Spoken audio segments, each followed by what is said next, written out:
Hi, I'm Cadenza. I had a run-in with Old Pain in the Ass when I found him harassing others in Discord voice chats in Rogue Internet Man's server. Thought it would be funny to have Painful publicly humiliated for the grotesque stuff that he would tell people. So I invited him onto my podcast as bait and had Rogue join the party and call Painful out live. It was a questionable decision that had some pretty hilarious results. I want to make it clear, as I always have, that I am not accusing Painful of anything, though there is plenty of evidence to suggest quite a bit that could be accused. My goal from the beginning was to bring some level of comfort to those he heard both online and in real life. I even allowed Painful onto my podcast a second time to further explain his actions. His apology was forced, and he basically had to be told what to say. But for the most part, I was satisfied that it was over. I ventured into Painful's Discord server. He was still very pissed and had been harassing people on Twitter incessantly, but it all came to a head when he decided to threaten to flag my videos for slander against him, and then going even farther and saying that anyone who criticizes him is actually a pedophile, not him. I mean, you can't make this shit up, people. It's been a wild ride, but with the erasure of his channel, I doubt he will be back to false flagging anyone's videos anytime soon. I want to leave with a warning though, he will be back. He came back with a new name before, after being similarly humiliated by another Discord community. And no, I don't condone bullying, but like I said in my video, if Painful wants respect, he needs to earn it. And being a pain in the ass, respect doesn't make.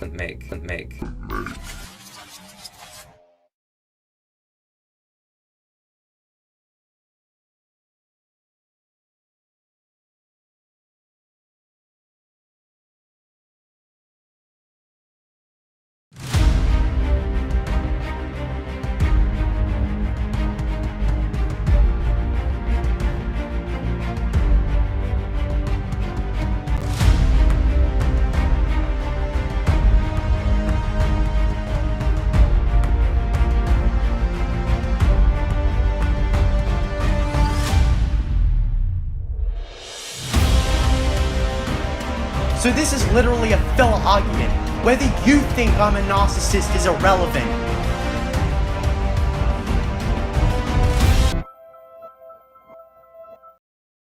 Since the dawn of YouTube, there have been many known phases surrounding it. In 2005 to 2011, it mostly revolved around cat videos. In 2012 to 2015, it revolved around gaming videos. In 2016 to 2019, it revolved around commentary videos out of other YouTubers, where people were tearing each other apart and driving fan bases after one another. And in 2022 today, it seems to revolve around politics. But YouTube has also had many phaseless trends throughout its existence. YTPs, for example, have been thriving on the site for decades on end, and one of the biggest lasting trends on YouTube are critic channels. AVGN has been the known face of this during the YouTube's early days, until the trend shifted to TV show critics. The nostalgia critics face got pasted on that spot. But his influence has spawned many people, like LS Mark and Alex Mayers, who doesn't seem to like anything that exists. There are also critic channels that primarily stick to one franchise, like Star Wars for example.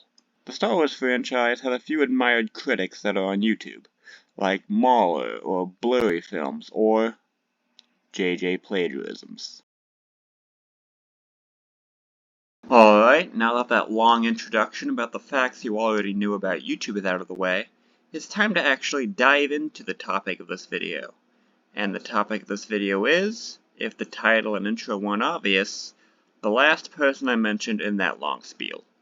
J.J. Plagiarisms.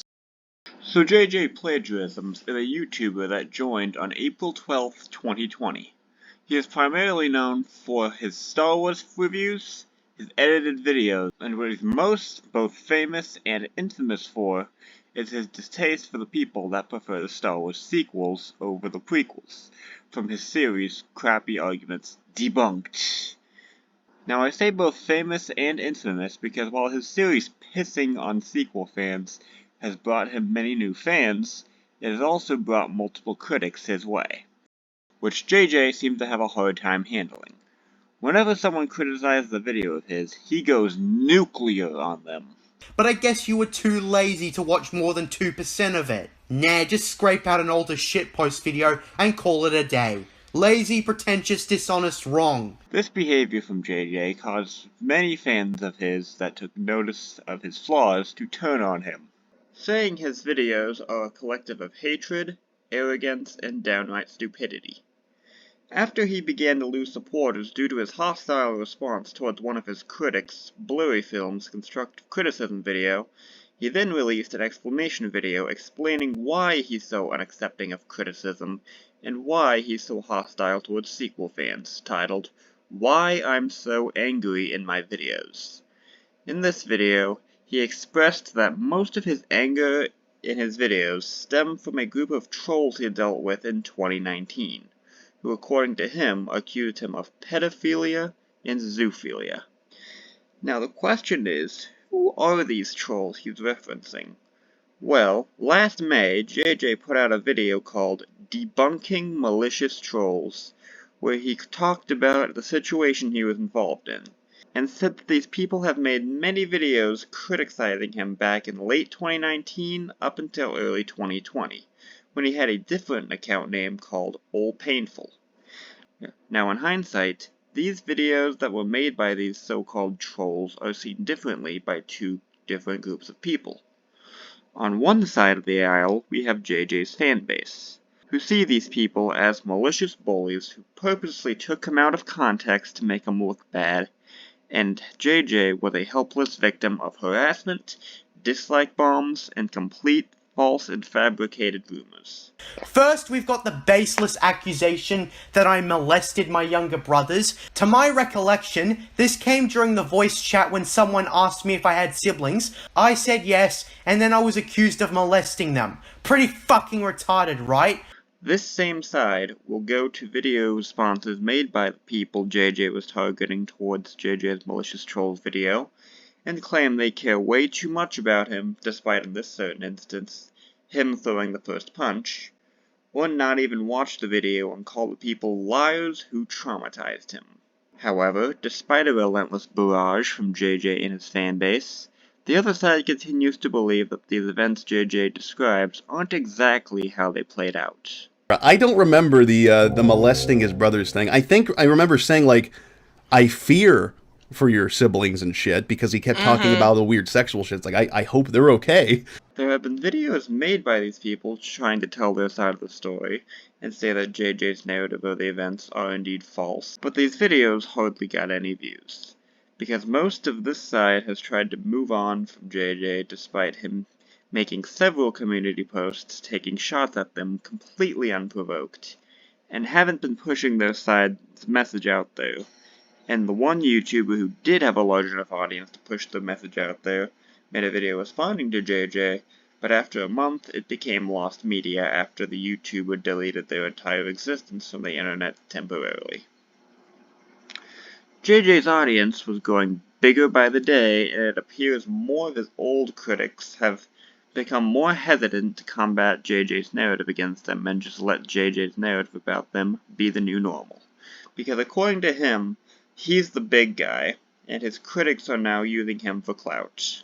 A turn of events from 3 years ago. And I'm not afraid to talk about them in this stream because, nothing's gonna happen. They'll probably make another video about me, but it's just free publicity.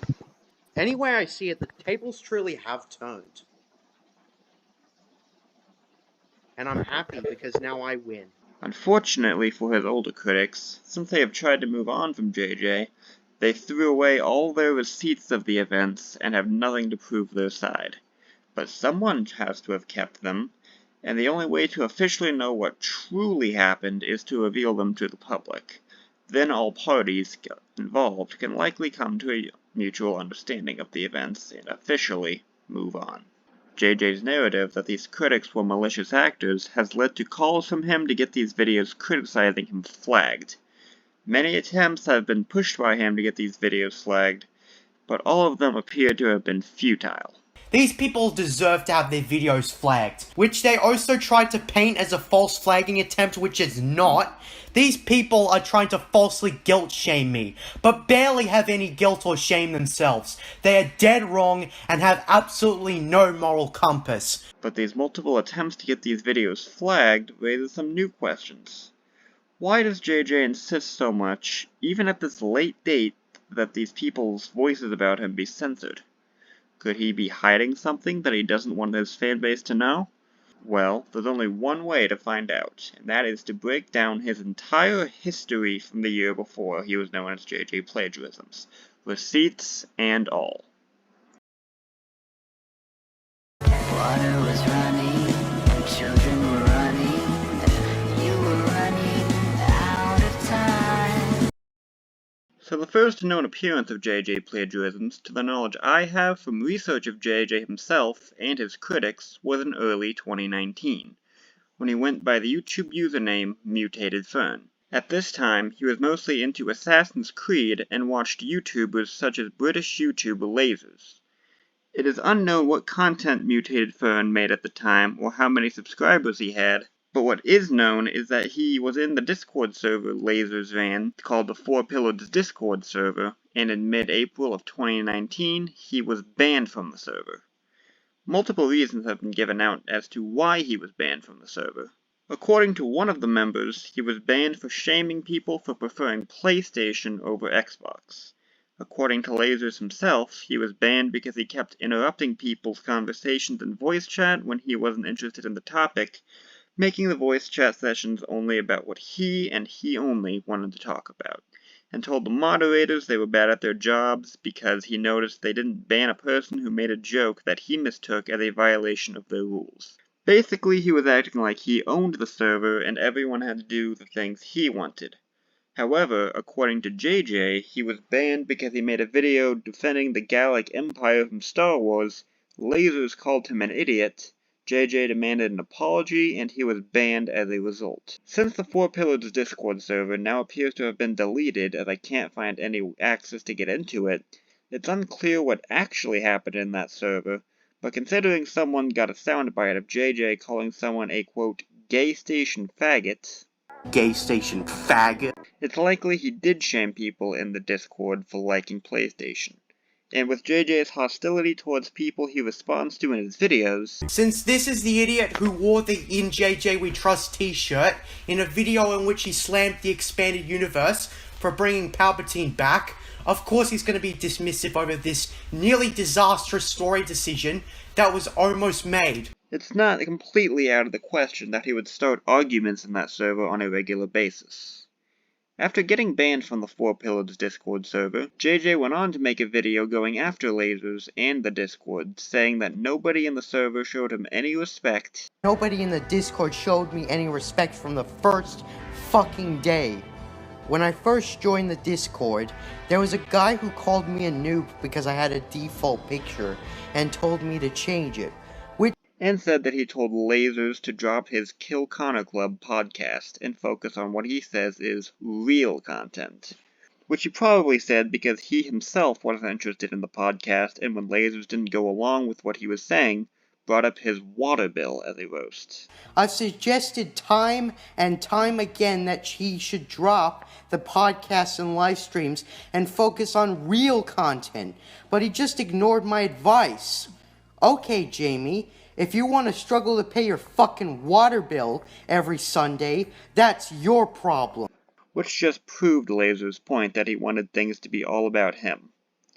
Lasers made a now deleted response video to JJ, and JJ continued attacking Lasers and his server members for days on end, and according to him, made several more videos on Lasers days after he stopped giving him the time of day, admitting that he was doing it for views, until eventually abandoning that channel and beginning a new one.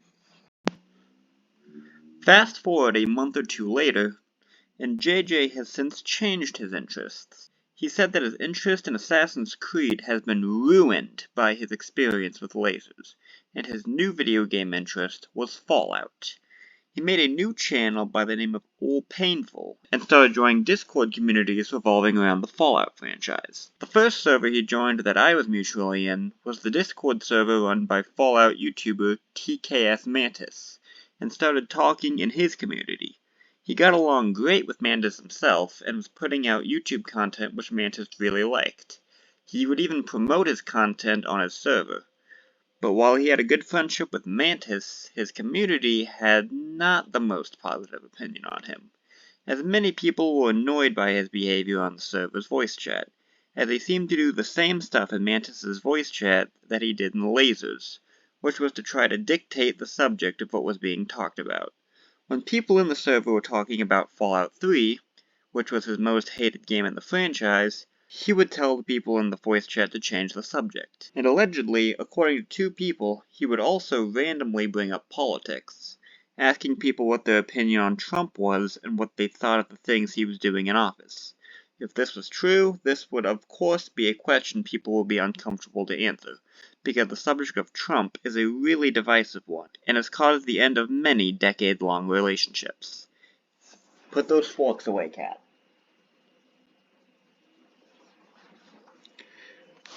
Put those forks away.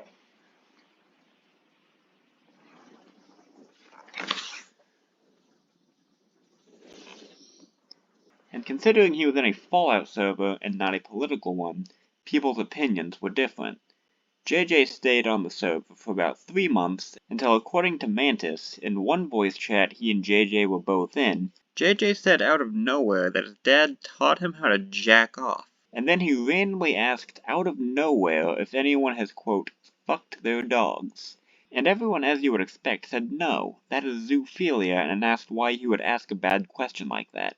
And he said he may have done it once because one time his dog licked his penis. And he provided zero context to the story. I will discuss this further when we get to the topic of his debunking malicious trolls video, but I am going to add the context as we go along, so everyone would know the information his critics had about the story throughout the time frame.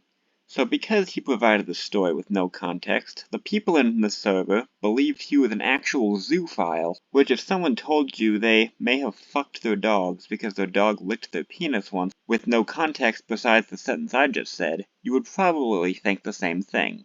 And so JJ was promptly banned from the server. Now Mantis did not call JJ a zoophile himself, or even talk about JJ outside of commenting on a months-old meme video out of him at the time, but JJ claims that he helped Rogue slander him by saying that JJ had sexual desires with his dog after he disputed the claim. So now we have 2 stories of JJ acting inappropriate in Discord servers and getting banned as a result, with JJ acting like he was the victim who did nothing wrong, and continues to maintain that opinion to this day after having years of reflecting on his behavior. So if you are a fan of JJ Plagiarisms, and you have been following this video at least with nuance, you can probably see the person JJ used to be leading into the accusations he faces that I will talk about in part 2. Which is actually right now. Under the mountain, a golden fountain. Were you praying at the Loris shrine? After getting banned from TKS Mantis' server, JJ spent most of his Discord time in 2 communities, the Discord server run by Rogue Internet Man, which is now deleted, and a server that was a branch from the Mantis and Rogue tree called the Autclave, which is still around, but is almost completely dead in activity. For 3 months, JJ's behavior was tolerated. There was some tension because these 2 communities knew what went down with him on Mantis' server, but they decided to give him a chance in theirs. JJ mostly talked about his videos in the Autclave server, and he would often voice chat in Rogue's server. In Rogue's voice chat, his community didn't seem too bothered with JJ's behavior at first, because JJ didn't try to dictate the conversation this time, although some people were kind of annoyed by how often he'd ask to voice chat. Unfortunately for JJ, he still got himself involved in some controversy along the way. In October 2019, in a voice chat JJ and Rogue were in, people were talking about South Park and Eric Cartman, discussing the karma Cartman receives at the end of the episodes from his behavior. But JJ decided to say that Cartman's punishments were not harsh enough. And when he was asked what would be suitable for him, His response would be that he, at 10 years old, deserved to be the victim of a rape. Rogue proceeded to say that was wrong and a very fucked up thing to say, because Cartman was a 10-year-old kid and that would be calling for pedophilia against a child. Luckily, there weren't many people in the voice chat, so Rogue told him not to say that again, because there were some people who regularly voice chat in his server that were victims of rape as a child, and hearing that would probably be very offensive to them. And until later, this subject was not talked about in Rogue's server again. Another controversy JJ got involved in was there being 2 instances where he requested the Autclave server to help him flag down a video that was made making fun of him during his whole feud with lasers as MutatedFern. As many of his critics pointed out, this was a false flagging attempt, as he was trying to censor someone's video just because he didn't like that it was making fun of him. J.J. Plagiarisms, aka All Painful, is now involved in his 3rd false flagging operation on YouTube.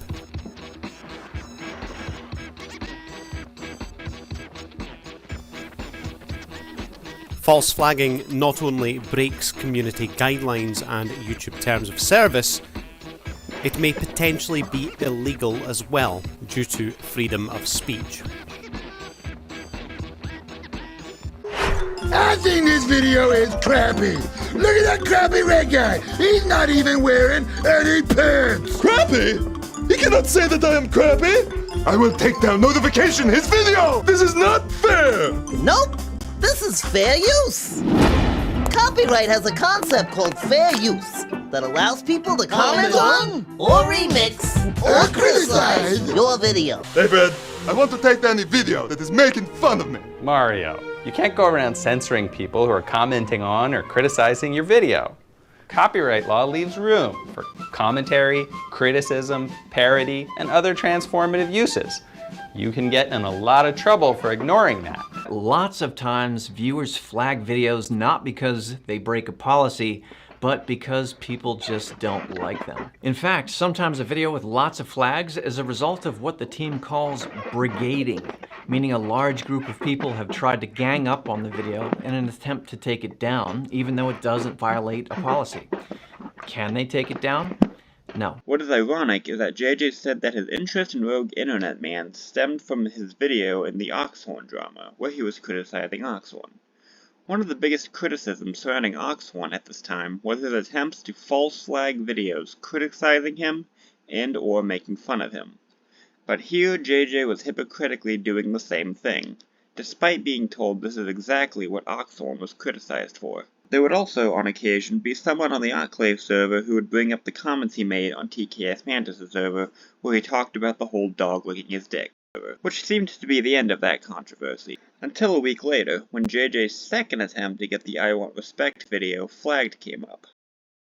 One of JJ's critics in the Autclave server, that was also in the voice chat when the controversy in Mantis' server happened, told JJ to just ignore the video and not false flag it. JJ said the video making fun of him was just as bad as joking about 9/11, which is just flat out ridiculous. Although dark humor isn't really against YouTube's TOS either.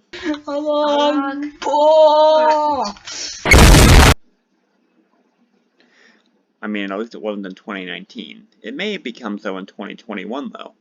But anyways, the critic brings up the things JJ said on Mantis' server, and JJ started calling him a piece of shit, instead of, explaining what he actually meant to say on that voice chat. After some back and forth between JJ and this critic, JJ finally explained more of the story, saying that the dog came up to him and licked his dick and then he pushed him off, which is where the accusation that JJ was a zoophile ended. Then the server owner came online telling all sides of the argument to drop it, and saying that all parties were in the wrong in one way or another, which I and many of you watching probably agree with up to this point. So after the end of that argument, JJ managed to avoid controversy for a good 6 weeks, until the fateful day of December 14th, 2019. On this day, he was in a busy voice chat session in Rogue's Discord server, and some crazy shit went down between JJ and Rogue's community. According to what Rogue said on the Autclave server, JJ brought up the subject of raping Cartman again completely out of nowhere, asking Rogue why he told him some time ago that it was wrong and sick to call for him to get raped, and tried justifying it again. And this time, everyone heard him say it, including the rape victims Rogue warned him about. At this point in time, no insults were thrown JJ's way, except for maybe people telling him what he was advocating for was sick. Then the two rape victims told JJ that they themselves were raped by their dads, and they asked him if he thought they deserved it. And JJ's response was to ask them what they did that caused their dads to rape them. So basically he was saying, before any insults were thrown his way, maybe you deserved it, maybe you didn't. I just don't know because I don't know what you did that caused you to get raped.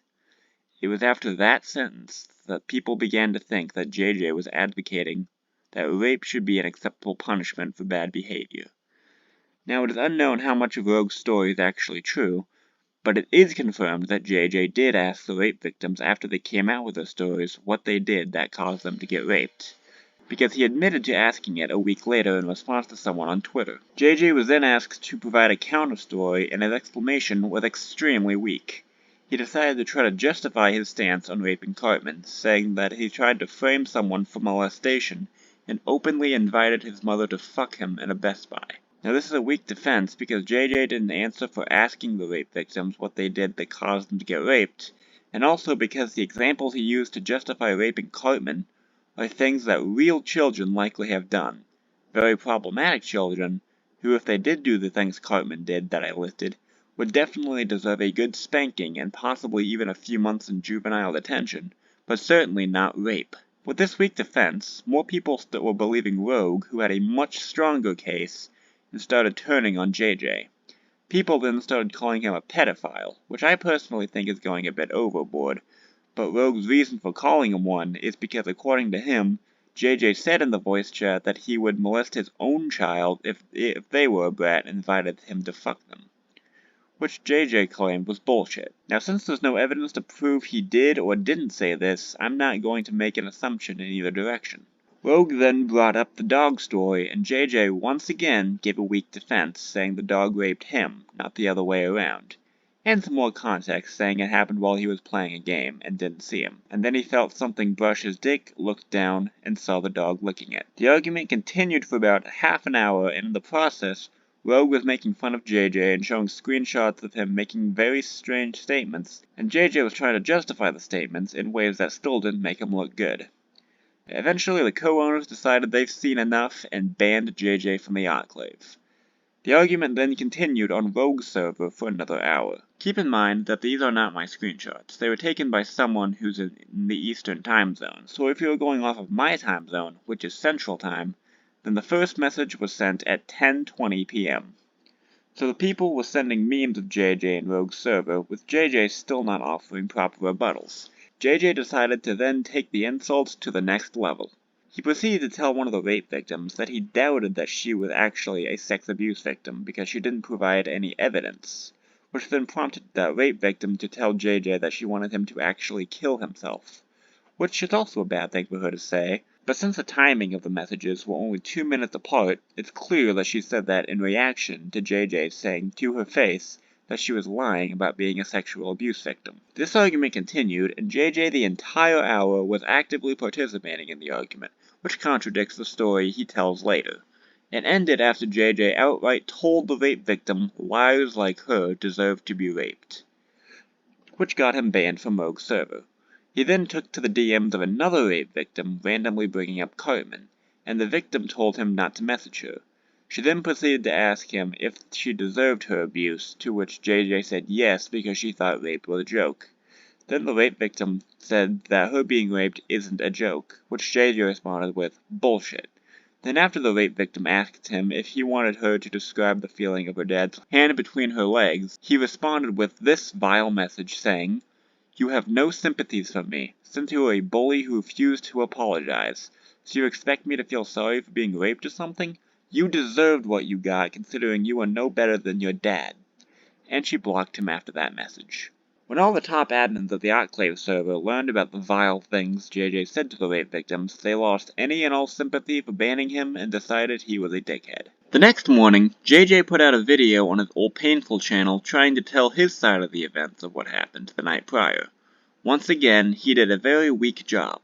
First, he claimed that all the people accusing him of advocating rape as a punishment were all bullies who knew that wasn't what he was saying, but decided to lie about it to make him look bad. So there's been a ton of misinformation spread about me that bullies pretend makes me a pedophile and a zoophile. I'm here to debunk all that nonsense right now, because if I don't, more people will believe these lies. Then he proceeded to say that he was actually saying that he thinks rape as a punishment should only be applied to rapists.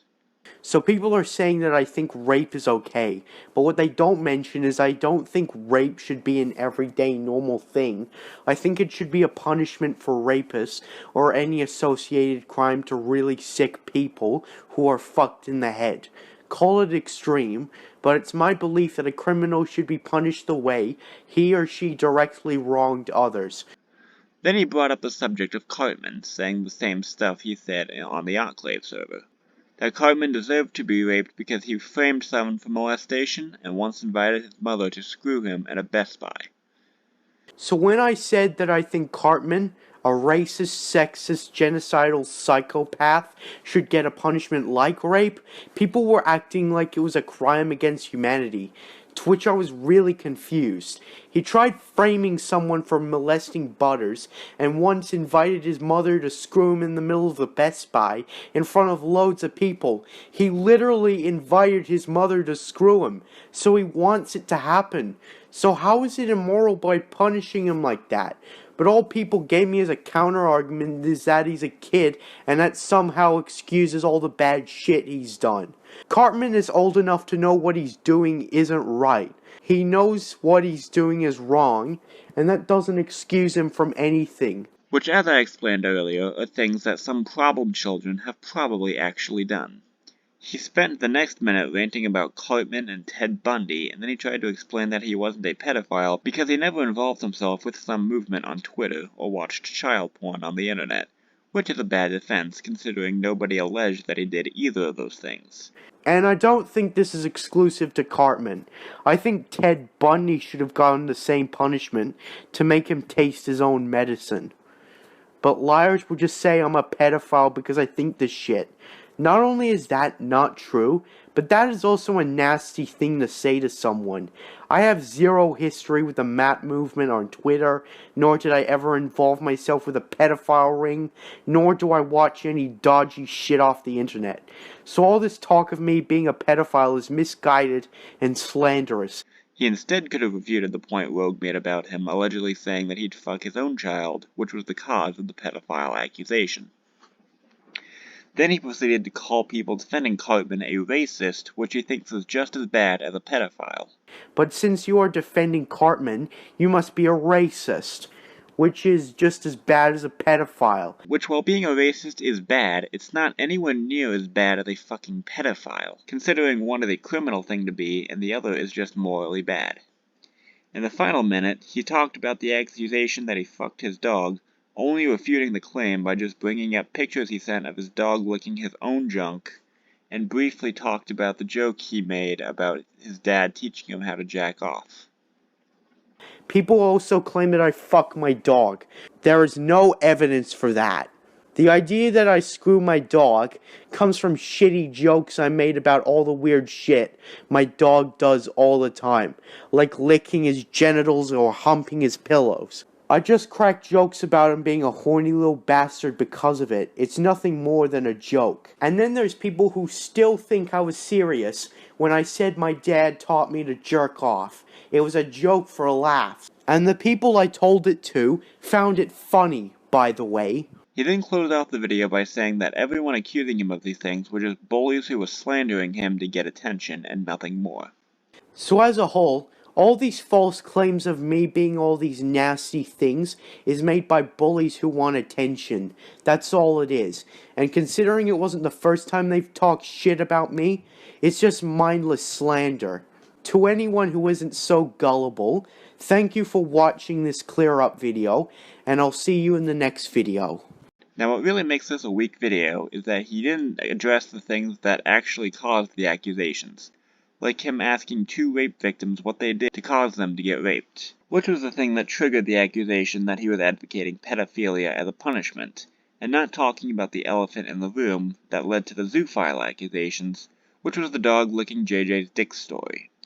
As you would have guessed, with this weak response and the fact that he already dug his hole down to where lava is with the whole telling rape victims they deserve their abuse thing, this video did not change anyone's minds, and later that day, things were going to get a whole lot worse for JJ.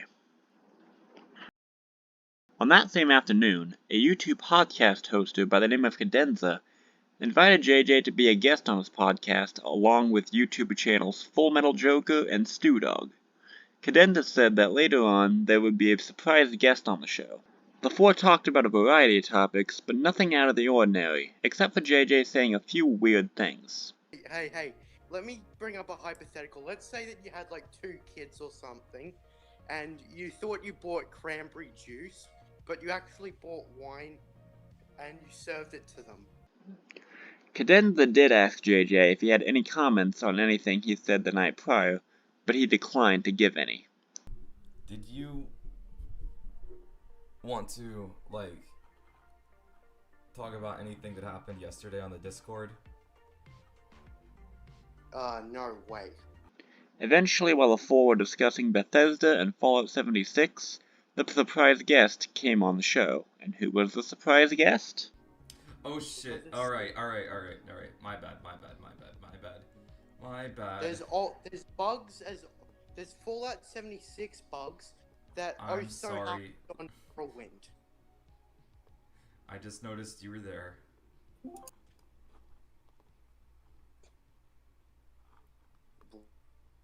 Bruh.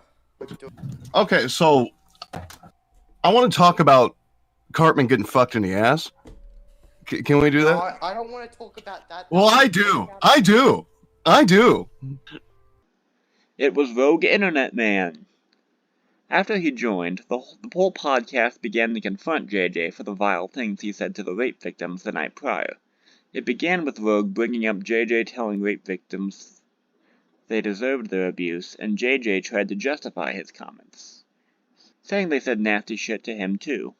But Rogue said that what JJ said were things that crossed the line even for him, which is a really high bar for his standards. He literally just brought up, what if you got kids drunk on wine? Oh, that's nice. That's even better. Makes it easier, right, old Painful? Jesus. I'm not gonna even answer that. You remember last night how you were telling rape victims they deserve what happened to them? Well, considering all the nasty shit I saw what you said in DMs, telling people that they deserved getting raped. Telling them that they deserved getting molested by their family members, parents, friends. Wait a minute, I didn't hear. Nasty shit. Yeah. What do you think? I said nasty shit to them back. But you see, there's a limit. Even I know that. I like crossing the line myself, but there's always that one line you don't cross. Rogue then explained the story he explained previously, verbally. Let me give you guys some context, right? This guy brought it up out of nowhere that Eric Cartman from South Park should be fucked in the ass by his mother because he's a bad boy. Wait. Now and with a few other people were like, that's kind of strange, and we dissected it. People got a little angry, as you would expect, and he defended his position, and he said some pretty nasty shit. And then some people were saying, well, here's what I went through. They brought up some personal trauma. They went through their experiences. And then he decided that he needed to know what they did. They actually went in pretty great detail. And then they asked you, if they asked if they deserved it. And then you said, well, you needed to know what they did as a child to fucking determine whether or not they deserved to be raped. No. Yeah. It's like no matter what they do, no child deserves to be raped. No. Oh no. Cadenza then told JJ to either explain his side of the story or to apologize, basically giving him a chance at appealing the bans from the communities he received the prior night. I want you to get another chance to either defend your position or to just apologize, because obviously you want to stay in these communities that you're a part of, and I don't think that it's really going to be possible after the heinous shit. J.J. did a poor job at defending himself by not addressing the comments that led to the accusations that he believed rape was an acceptable punishment for bad behavior, and just said that he wasn't going to talk about it, and said that he didn't even want to bring it up in the first place, to which Rogue responded that he brought it up completely out of nowhere to begin with. Hey, check trying to get your thought process here. check the guest talk just for a little context. There's a few screenshots. Yeah.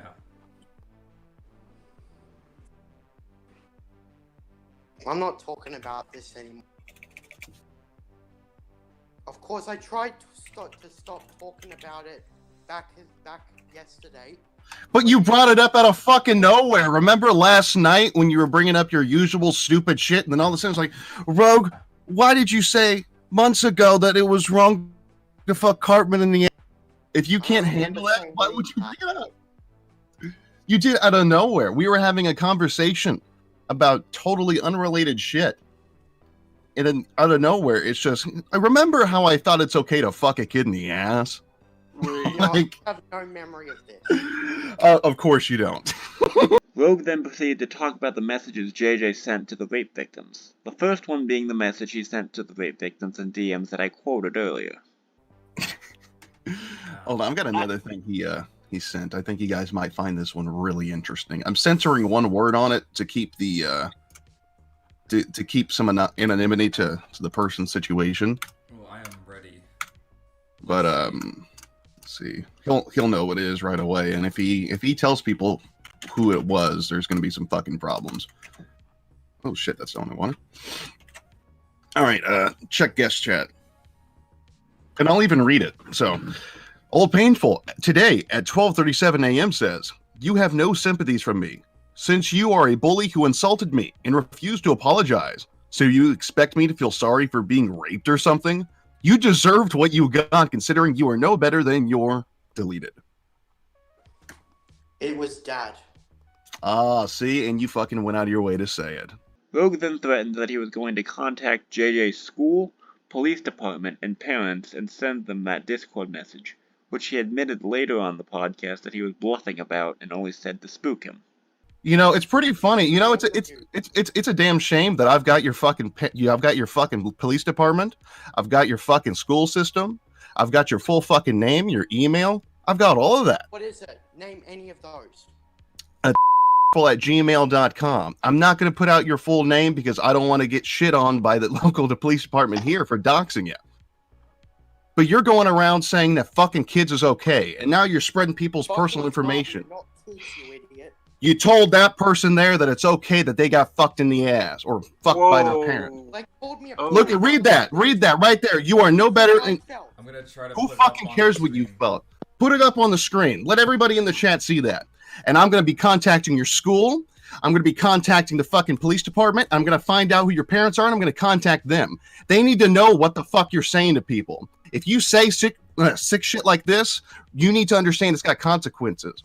You can't say things like this. The podcast continued on like this, with JJ trying to continuously shift the conversation back to Cartman and refusing to apologize for the comments he made to the rape victims, and Rogue calling JJ a pedophile and a pedo-apologist, which, considering what JJ said up to this point, the pedo-apologist accusations can be seen as justifiable, but the accusation that he was a pedo himself, in my opinion, was going a bit too far, as there wasn't any evidence to suggest that outside of the alleged comment he made about fucking his own child, if they were a brat comment. And it ended with JJ eventually rage-quitting. Here are some of the highlights of the podcast up until JJ left. I hardly can consider calling a fucking racist and genocidal madman. This isn't about a fictional character, you fucking idiot. This is about you going to people who have been fucking raped and saying they deserved it. And I'll tell you what, I'll be a nice guy, and I won't contact them if you make a public fucking apology video. You owe me an apology. I don't owe you a fucking thing. You're the one who thinks fucking kids is okay. Like, that's a serious accusation. What do you think I felt about that? Well, why did you say those things? Well, what's wrong with saying it? Saying that it's okay to fuck a kid? Okay. and work our Like, way I don't up. even want to talk about this I anymore. am, I tried look, shutting look. it down then, and I'm trying to shut it down now. You can't shut it down. It's the internet, buddy. You posted these things, and people are never going to let it go unless you just fucking apologize for it. Idiots if they're getting ape shit over a racist, genocidal, sexist madman. Okay, we're not talking about Cartman anymore. We're talking about the people that you fucking said should get raped or that they are responsible for it. Like, what you need to do, if you well, I'm yet to receive an apology for the shit they said to me. Look, buddy, you got two options here, okay? You can either apologize to the people that you've said this shit to, or you can get the fuck out of all of these Discord communities and never show your face again. I don't want to be in a Discord full of bullies. Well, you should have thought about that before you tried to justify pedophilia. Like, you don't get why people are upset. You don't get it. You think that we're still... Oh, I know why people are upset, but they deserve it because of all the mean shit they said. But you started it! Okay. So you think if somebody is fucking mean to you, they deserve to get fucking raped? Well, you have no proof that I'm a pedophile. I don't know. Looking at those statements, everybody hearing that, it's enough to at least launch an investigation on you. And look at it this way. You're a minor. There's not much they can do to you. They could put the fucking fear of God in you, though. This is just... And you have the audacity to claim that I'm in the wrong somehow.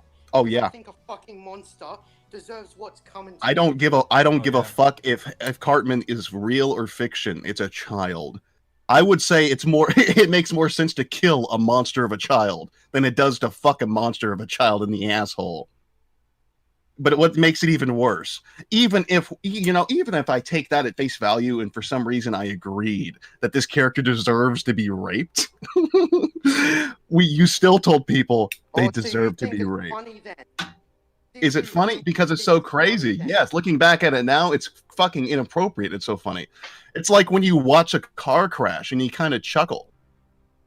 You know what they call this, right? They call this the fucking Streisand effect. You try so hard to make the problem go away when it's open in the air by doing everything but solving it. You know, I did apologize, but everyone just kept on calling it. No, you didn't apologize. You told the person they deserve to get fucked by their parent. Good job. Whoa. Oh, shit. Oh, I'm sorry. Did I strike a fucking nerve? Is it the same nerve is it the same nerve in the process? Seconds to apologize. 3, 2, 1. Okay, fuck you, I'm leaving. Fuck you. Get fucked. Fuck me. Yeah, fuck you. Bye. And there he goes. Jesus. Don't drop the soap, my guy. That was better than I fucking imagined. So after watching those highlights with the context you've been provided up until this point, I have to ask, what was going through your mind? Did you see A, a helpless person getting mercilessly bullied, B, a person who said some very awful shit to people get called out, or C, your opinion falls somewhere in between? If you've been watching this video with nuance of both sides, you probably picked C, as both parties seem to have said some unjustifiable things towards one another in the last 24 hours, that any normal person would feel bad for when thinking back at it, all these years later. A minute later, JJ comes back onto the podcast and continues arguing with Rogue and company. A few minutes later, Cadenza brought up JJ's response video and asked the podcast if they wanted to react to it, and JJ immediately hopped up and threatened to false flag the podcast if they did. Would you like to watch his response video that he took down? The response video? He made Oh, the one about paying the water bill? No. You haven't seen it yet, Rogue, because you were probably asleep when he posted it. But he posted it like 22 minutes after I woke up, and then YesFan convinced him to delete it.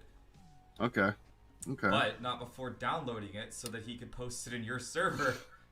Oh, yeah, let me see I'm gonna this. copyright strike it if you dare put it on. All right, and we'll put it back up because there's nothing impeding copyright, you stupid fucking idiot. Look, you see all this shit. Go ahead and fucking try it. I'll take your ass to court. Go ahead and fucking do it.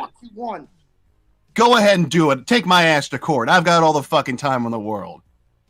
Go ahead and fucking sue me. You can't take me to court. Lodging false copyright claims is illegal. Rogue began to respond to JJ's video, and while he was doing so, JJ went absolutely ballistic and started screaming, beating his computer, and eventually smashed his phone. This is probably a clip some of JJ's fans have seen in the past, but did not know the full context behind it until now. Now here's that clip. Then I can help. Let me see this video. Let me see this video. Okay, I'm gonna turn us down a little bit. Hold on. No, just link it to me so I can watch it. If I see it on stream, just link it to me. Or actually, where is it? Or I think it's in Shellbusters. I think I saw this earlier. Yeah, Yes Man has it. All right, let me see. I see it. Points about what they don't mention is I don't think rape should be an everyday normal thing. Shut the fuck up, you assholes! You said that. Should be a punishment for rapists or any associated crime to really sick belief that a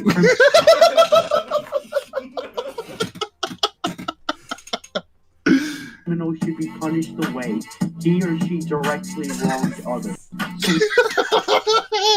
Okay, what's... So you're joking about pedophilia now. I can confirm that, and so can everyone. I'm laughing at you. I'm not laughing at pedophilia with you. It's I'm laughing at somebody already made the fucking song. Come on. Jesus. Who's the sick fuck now? You. You. You know that, right? And you have Yeah. the audacity to call me a sick fuck. Oh, you poor boy. You need a fucking tissue? Oh, no. Get the full video.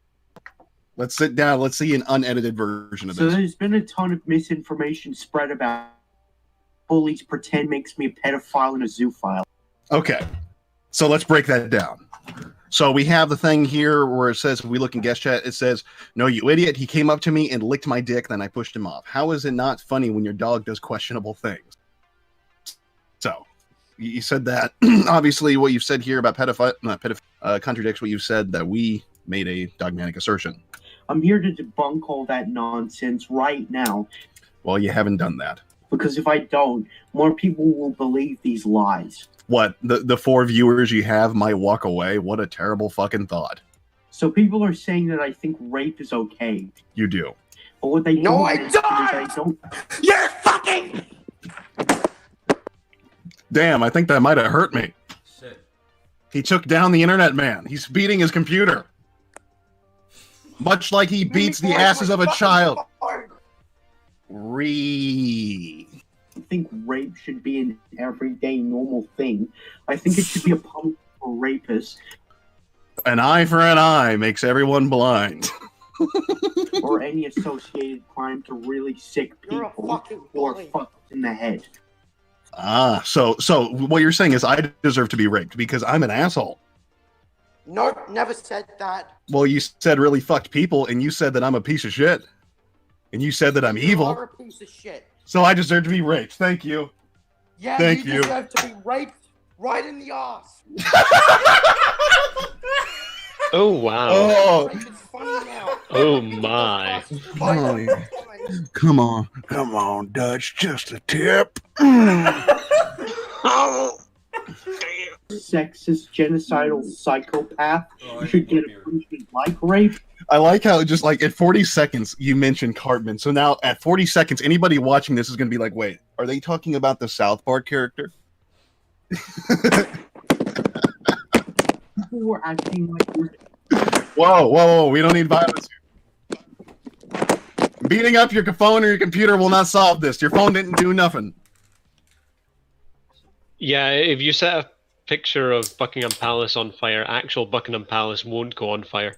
And it was after this point, JJ went radio silent, and then went onto his computer to leave the voice chat, as Rogue continued responding to his video. I think we killed him. No, he's around. He's having an angry wank. You know, sometimes like when you keep getting fragged in Call of Duty and you gotta bust a quick nut to get over it. Nor do I watch any dodgy shit off the internet. Oh, there he goes. Yep. Goodbye. Oh, wow. Me again. Then the podcast talked about how much of a blown chance JJ had at defending himself by yelling at Rogue rather than disputing the actual arguments against him. You know, I gave him a fucking chance there too. Yeah. I mean, he could redeem himself. He could have just chilled out and just like apologized and clarified his stance, but instead he went on the attack. Red-assed old painful. Old Painful then later tweeted that Rogue was a bully and he had to break his phone to get out of the conversation, rather than just leaving. What? What? Oh, Painful said that, he said Rogue, of course Rogue is a fucking bully. I had to break my phone to get out of that conversation. He could have disconnected. What? Yeah, It's he could have called just pressed like the big red X at the top of the screen. Wait. So you're saying the dude broke his phone instead of disconnect from Discord? Oh, Yeah, he I said mean, that he- guys, if an absolute emergency happened and I felt like I was being targeted in some way whatsoever, I would just close the lid of my laptop. It deactivates everything. Oh, that's not good enough. You have to set it on fire and throw it out the window. Some discussion about Painful went on between the five. The YouTuber Yes Man joined later on, and they all discussed their rationale for handling JJ the way they did. Here are some of the highlights of what they said. He could redeem himself. You know, he's still a kid. Hopefully, Perhaps. he turns his life around. I don't think he Perhaps. will. But I would like to be wrong. I would like to be wrong about this, and I hope he sorts his shit out. And I hope he doesn't diddle any kids or animals as he grows older. But if he does, I hope he's punished to the fullest extent of the fucking law. And I hope he likes ass play, because he'll be getting a lot of that in prison. And first of all, like, we've all done fucked up stuff as kids. Like, hey, it's part of growing up. But the one thing you don't do is broadcast it on the internet. Do this shit. And like I told him, you know, we've all got our demons. We've all got things about us that we're not proud about. We've all got our strange kinks and our weird guilty pleasures. But pedophilia is not one that's justifiable. Fucking animals is not one that's justifiable. Rape is not justifiable. It's one thing if you're into that consensual non-consent shit as an adult with another consenting adult. But another thing to say disgusting shit about fucking children. I almost would feel bad if he wasn't fucking telling rape victims they deserved it. No, that's fucking disgusting. That's shocking. That's literally one of the worst fucking things you could ever say. I don't care if you have autism or not, like... Oh, you see, yeah, that was starting to get my blood boil, because, like, not many people know this shit. I was molested by my aunt. And I wasn't the only one. Like, one of the things she liked to do until me and a few of my male cousins got too old, and she used to try and stick her hand down her pants like, I like what you got down there. Ew, Right. what the fuck? See, people don't report a lot of the female on male stuff. It happens. It happens a lot more It does than happen. people think it does. You had a way out, man, and you chose to just fucking double down. Well, stuff like this, it's easy to take care of. It's a case of you go, and you go, I understand that I said that. It was fucked up that I said that. And I'm sorry that I made you guys feel uncomfortable. And I'll try not to act that way again. Simple as that. Exactly. I wrote in the chat there that instead of apologizing and just being decent about it, he chose to go full mental rage mode. Yeah. Which you never do. You never go full retard. That's precisely what he did, unfortunately. He really did. And that's all the key points I found in that live stream. Well, besides YouTuber The Wanderer popping in right as they were about to end it. Oh, I think I'm gonna end it there, guys. Alright. Thank you, everybody, for coming on. Fuck you, Old Painful, but also please come back and... I love you. No, thank you, Yeah. Rogue, for making this super interesting. You're welcome. Thank you, everybody new who tuned in for if this is your first episode, I would just suggest moving on. Like, if you want to watch more, just watch the ones after this, because Hell yeah. Yeah. Oh. it'll get better as time goes by, and we're figuring shit out. But that's Subscribe. gonna be it for me. I'll see y'all later. Bye. Bye. And as Old Painful would say if he was still here, go fuck yourselves. There we go.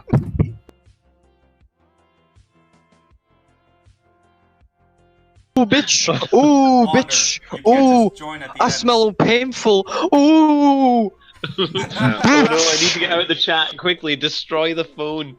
I'll show some more stuff from it when we get to the debunking malicious trolls video, but if you want to get the full scoop of the events, I highly encourage you to watch the podcast in full, as StewDog recently re-uploaded it on his channel, beginning to end. For the next week, after the epic Out of This World podcast video, JJ was on Twitter constantly tweeting about how he was being slandered and continued to argue with his critics there. In one tweet, he said that one of the rape victims hours into the arguments did show him proof of being raped, even though JJ still continues to claim today that he never received any proof. On December 22nd, 2019, after JJ's tweet storm, Cadenza invited JJ to be on his podcast again, which JJ accepted. This time, JJ knew the topic was going to be about the vile messages he told the rape victims. But on this day, JJ finally calmed down and said he was willing to apologize for the things he said. JJ joined the podcast along with YouTubers Night Raven, MLG Victor Reznov, whose mic didn't seem to be working, and of course, Cadenza himself. Cadenza started by asking JJ questions, but JJ had a hard time answering them. Although JJ did explain more of his rationale behind the raping Cartman thing. When I first started hearing about it, I thought that you were joking. But the more that I looked into it, you actually, a fictional character or not, you believe Cartman should be punished by getting, fucked by his mom, and then you made that ridiculous... No, not by his mom. Just like someone who's professional at punishing. Oh, a professional child molester. No, not a professional child molester. Just someone who is, like, big and just really threatening and just... And maybe a prison environment? I think Cartman is probably going to jail when he turns into an adult. Well, as I said, he's probably not even 10. He's been on the show for like 22 years, and he was 8 when the show started, so I think really he's like 40-something. Then Cadenza brought up another response video JJ made in that week, called These False Accusations Need to Stop, where JJ brings up Cartman and says that his critics are trolls talking bullshit, based on nothing but just that. Again, not explaining himself on the real accusations I've mentioned previously. Night Raven then explained to JJ that people have been giving them the backlash they were to teach him the lesson that that's not how to act. Basically, people are hitting you hard with these parodies, this backlash on Twitter, this podcasting, because people want you to learn that this is not the correct way to act. Then Night Raven asked if it was possible for JJ to apologize to the rape victims that he said nasty things to. JJ said he wasn't sure what to say. Night Raven told him what to say, and JJ proceeded to apologize. Here's the clip of JJ's apology. Would it be possible, Painful, that you could apologize to the person you said those things to? On this very live stream. Is that a possibility? I don't know how to express how sorry I am. By naming them and then saying that I am sorry. Which one was it again? Because I remember there were two. Someone in the chat named Ari needs an apology. Right, I'm truly sorry, Ari. I shouldn't have done it, and I know that it's extremely nasty, and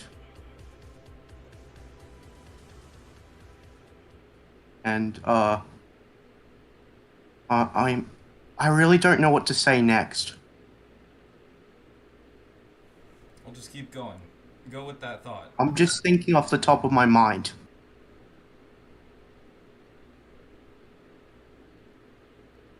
And I guess I deserve whatever I am. Not I guess. I do deserve all the shit that's been thrown my way. But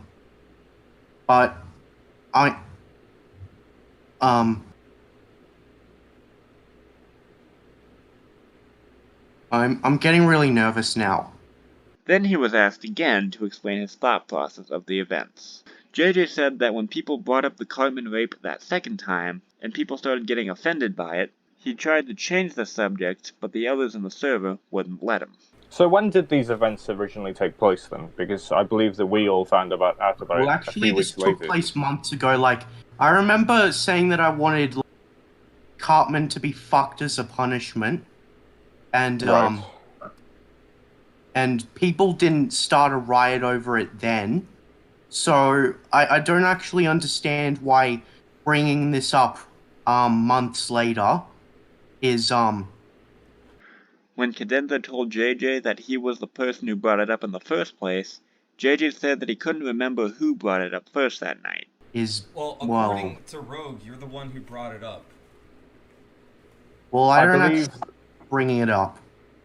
Well, I did try to change the subject, but they were all like, no, let's keep talking about it, And I was like, well, you're gonna keep on being offended if I continue on with it.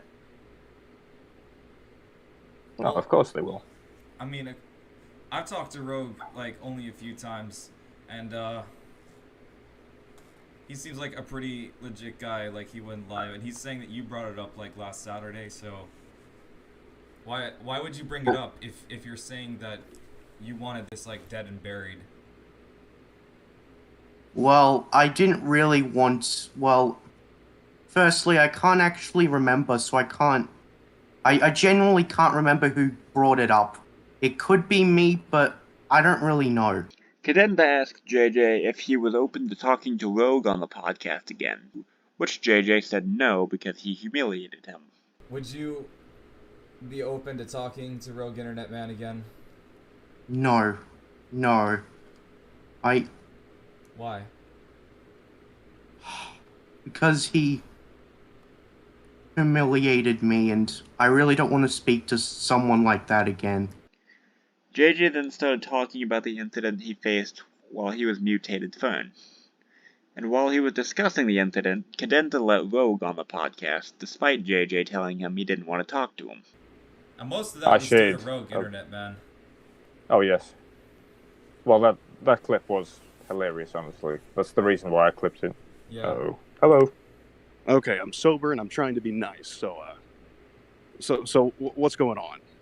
Am I here to kind of straighten out what happened last week? Sure. From there, he began to counter JJ's story of the events of December 14th. Okay, so first thing, let's address the lies. He was the one who brought it up first last week. Everybody who's in that voice chat can attest for it. But that's really neither here nor there. Second, he says he tries to change the subject. That is bullshit. He would repeatedly try to... No, you did not. No, you fucking did not. I had a few drinks, but I remember distinctly you never tried to change it. And you can try to claim all up and down that you tried to change the subject, but you never actually did. You tried to lament that this kid deserved to have something inserted into his anus because he was a bad boy. But... Well, that is an understatement. Rogue then proceeded to give JJ this life advice. But I'm going to give you some fucking life advice here. And this isn't even a fucking joke on you or anything. Everything you say in life will come back to haunt you. So keep that in mind. Every single thing you do in life has consequences. So, like when you say, kids, if they're bad, if they're naughty little shits, deserve to be raped, that'll come back on you. It'd be a damn shame if you had a kid and they got fucking raped. Imagine what that would fucking be like. Imagine if you had a kid and you found out they were fucking the family dog. Imagine if you had a fucking kid and you found out your wife was molesting them. Keep that shit in mind. That's some fucking life advice for you. As someone who's been through a lot of fucked up shit in his life, I would take that fucking advice and really roll with it. Cadenza and Rogue then explained to JJ that he shouldn't demand that people go into detail when talking about their life experiences. Like when he told the rape victims to give him details of what they went through, and after he asked Rogue to name his bad experiences. Can you name your bad experiences? I'm not talking about my bad experiences today. No, we're not going okay, over that's another thing, right? You keep saying that people have to explain to you when they claim to have something happen to them. That's not true. They don't have to go into detail. That's something that only a psychopath would lie about. Like when you were asking the people last week to explain their traumatic experiences after being fucking sexually assaulted. What the fuck was going through your head? Do you get off to that? Why would you bring it up if you're not going to go into detail about it? And here's the highlights of the rest of the discussion. I mean, what did your fucking mother think? What did your fucking father think when they found out you broke your phone because you got called out for being a pedophile? Did you really break your phone? Fuck yeah, you did. Yes, I did break my phone. And What'd it you do, wouldn't stick it up your fucking ass? So I threw my phone, but it wouldn't shut up, so I threw. And then the audio went out, and then I went back straight to my laptop, left the Discord, and I was pretty shaken up by that. Well, Did your evidently, parents because ever ask about anybody who throws a fucking contraption over the fact that they got called out as a pedophile probably isn't all fucking there. What's next? The next time you get flustered at the dinner table, you're going to throw the fucking paper towels across the goddamn room? Well, it wouldn't let me leave, and I got kind of... because How the fuck can you leave once and rejoin and then not be able to leave a second time? I don't know. It just glitched out or something. Of course it did. Let me guess. And you're just multiple like... times, and nothing happened. Easy It's there, like DSP. sometimes your phone get... Did you collect boulders when you were gone too? Come the fuck on. Quit fucking lying. You got fucking flustered because you know that we know that you're a pedophile. You know that we know that you have a lot of really, to put it lightly, off-color thoughts. And you know, I could forgive all the degeneracy. I could, except the pedophilia, of course. But then again, I can't prove that you've molested kids, and furthermore, I don't think you really have, although you may at some point in your life. But the fact that you fucking did a half-assed apology here, you don't feel remorse. You are a sociopath, at worst a psychopath, because you need to understand what these rape victims went through. What the fuck is wrong with you? Do you get off to people getting raped? Is that your fetish? You know, I understand consensual non-consent, but do you want to hear rape stories? Is that how you get your fucking rocks off? Well, I do like reading hardcore things, like to test myself. Nobody reads hardcore things to test themselves. They read hardcore things to fucking get themselves off. You know, there's a difference between when I read something disgusting on stream because people pay me money to, and then me going to read erotic literature. There's a fucking difference. Why do you need someone to fucking tell you what it's like to have their innocence stripped away from them as a fucking child by their family member?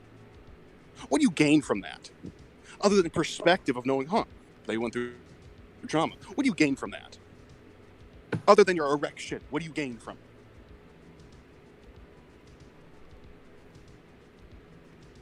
it?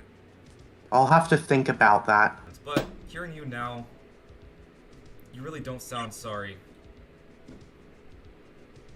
Well, I don't know how to express that. I'm trying to stay calm.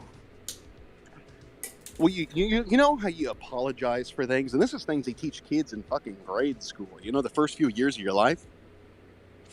You apologize, right? You just say, hey, I fucked up. I'm sorry. I'm going to try not to do this again. And I recognize what I did was wrong. And if I can do something to rectify this situation, please let me know. Now, of course, you don't want to do this. What does Ari want me to do to rectify it? I don't think it really matters at this point, because on this stream, you have done nothing but push it away. You had your opportunity to rectify it. You had your opportunity last week to rectify it. Well, tell me what you want me to do then, and I'll do it. I want you to stay the fuck away from these communities, because otherwise I will keep following you. Simple as that. And you can block me, you can mute me, you can do all that. But you gotta forget, I'm someone with a lot of time on my hands. I'm that stupid internet man, and I kind of keep a watchful eye on people. And there is a lot of like fucked up and crazy shit on his server, but like he said last week, there's a line that you just don't cross, and you crossed it, my friends. You know, I'm known, you know, even before I started doing this rogue stuff, people knew me for saying off-color things and posting off-color things like, you know, like, hey, check out this fucking gore video on Live Leak. Hey, look at this weird scat video. Things that are gross, right? But I never once asked people for details on their rape, because I've known several people in my life that have been raped. And it's unfortunate, but I never asked for full-on details. You just don't do that. I mean, you can. There's nothing stopping you other than arbitrary rules that we've all mutually agreed on. It's a silent agreement. But, It's called the social contract. Look it up. Yep. Just don't do those things. And, I want to say that a lot of this is because you're young. You're young and you're still figuring life out. I would never have acted like this at 16. Neither would I. I did a lot of weird shit at 16. I mean, I jerked off probably 16 times a day. My dick was fucking redder than the devil's ass. But, I can't say I ever did anything like that.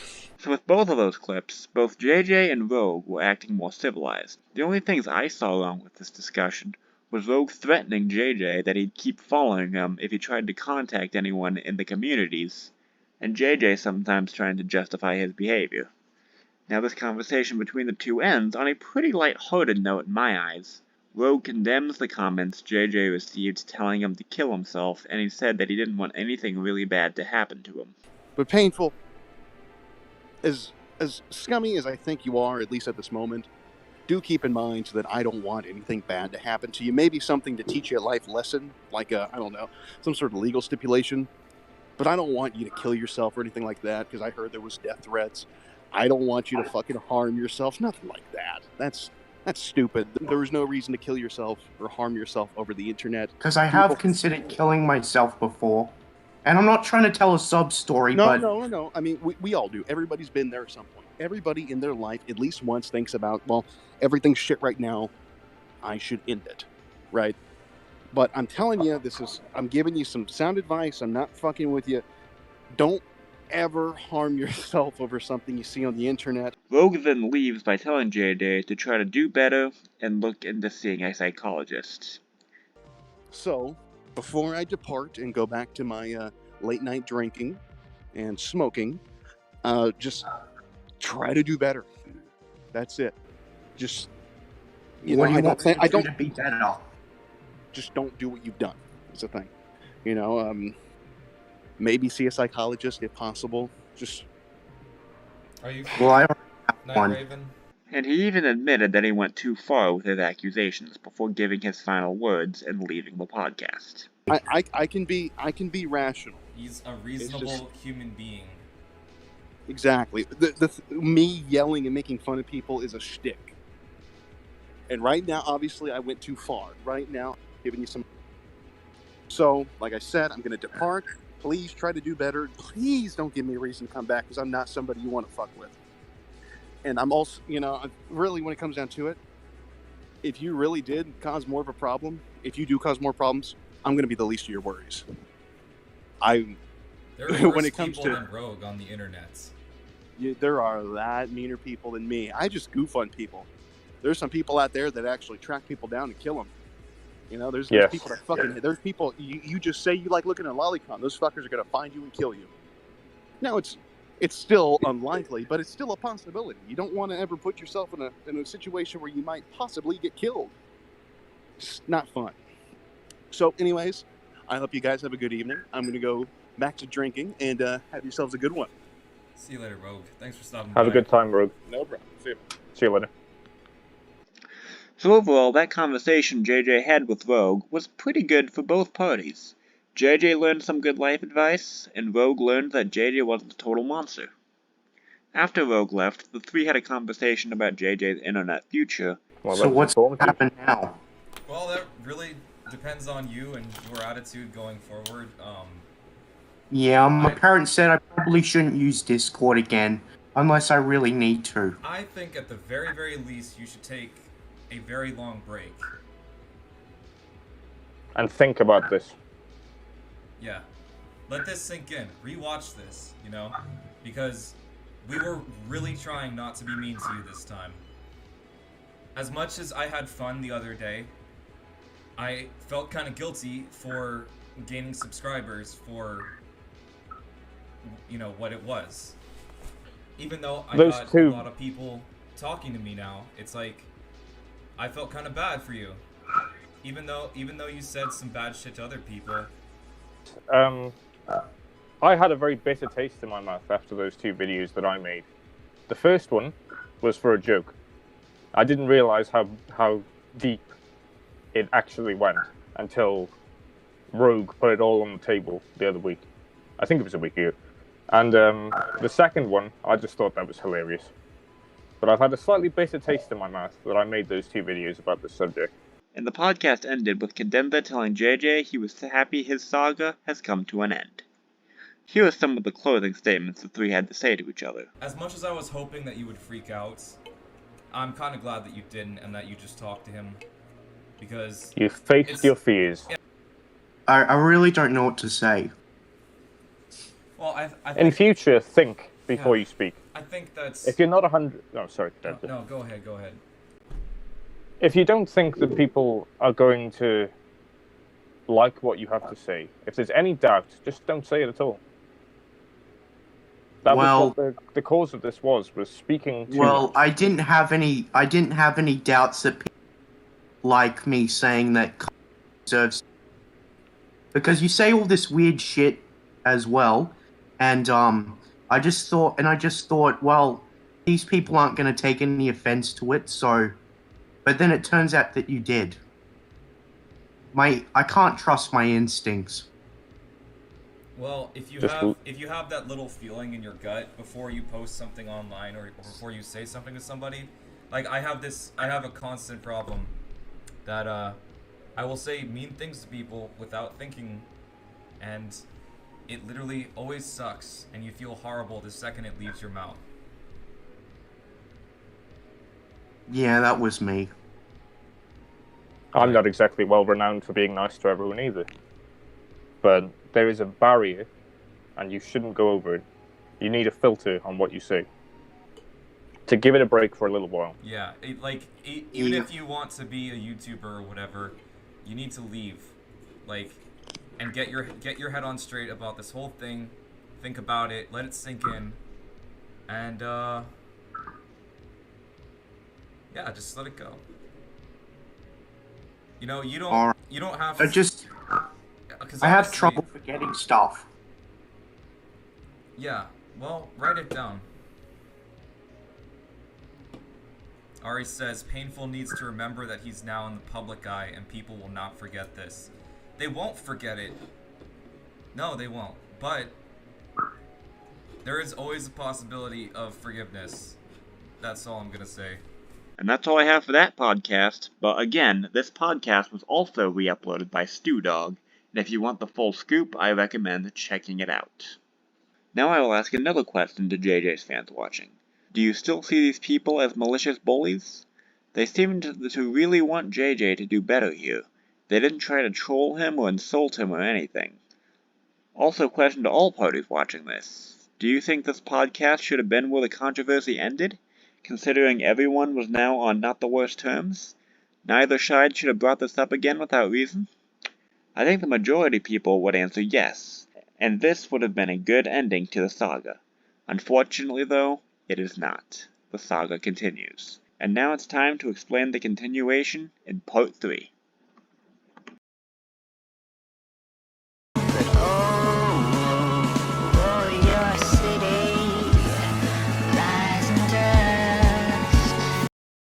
So, if we lived in an alternate universe, and JJ's saga with the Autclave actually came to a close after the ending of Part 2 in that second Out of This World podcast, I believe JJ would be in a much better position right now.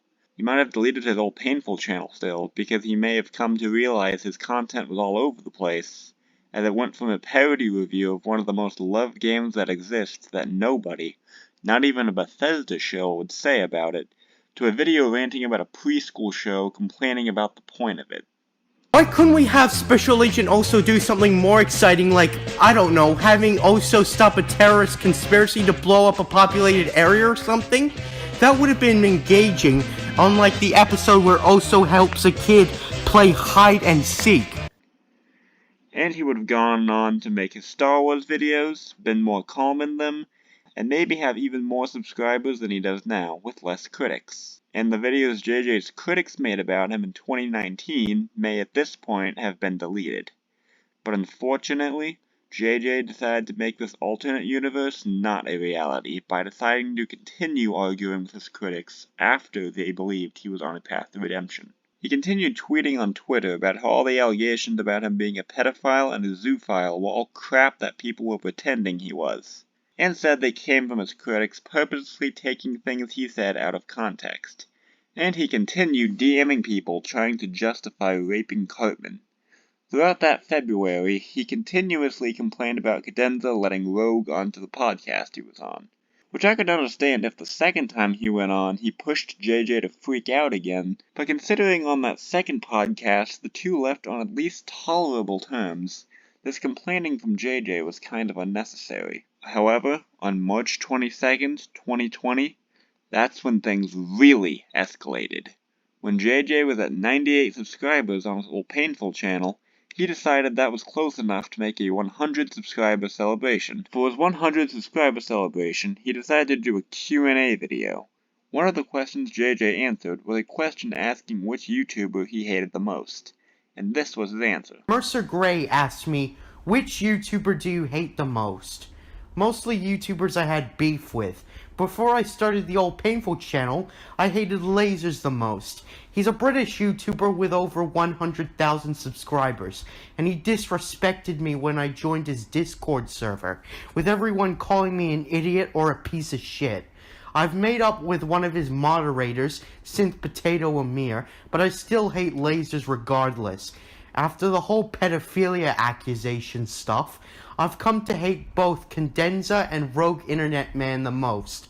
It's a tie between the two of them, but objectively I'd say I hate Rogue more. I used to think of him as a friend, but then he started slandering me over a statement I made that he mistook as supporting pedophilia, and I became resentful of him. So he decided to lay into Lasers again, telling half a story, which by the way is a common trait of JJ. And then he turned to Cadenza and Rogue, bringing up the situation revolving the 3-month-old drama again. Even though Rogue hasn't shit-talked to him publicly since the second podcast, and he just wanted JJ to do better, JJ decided to just go right back to claiming Rogue was intentionally slandering him. JJ also decided to start a Discord server, which he linked in the description of his Q&A video. After Cadenza saw the video JJ made, he decided to join his server to question him for acting like he was completely on the right again. But when he joined, he noticed the first thing JJ was talking about in the Discord server was him plotting with his server members to false flag Cadenza's podcasts. After he reported that to the Autclave, they decided it was time to declare war on JJ again. More people from the Autclave joined JJ's server to question him about the things he did, and JJ and his mods just banned them. However, a few people slipped through with alt accounts. Autclave member Choo Choo Train joined with an alt that was just his name spelled backwards, and JJ didn't suspect anything for a whole 4 hours. Even when Choo Choo Train gave obvious dead giveaways that he was an alt, JJ didn't pick up for it.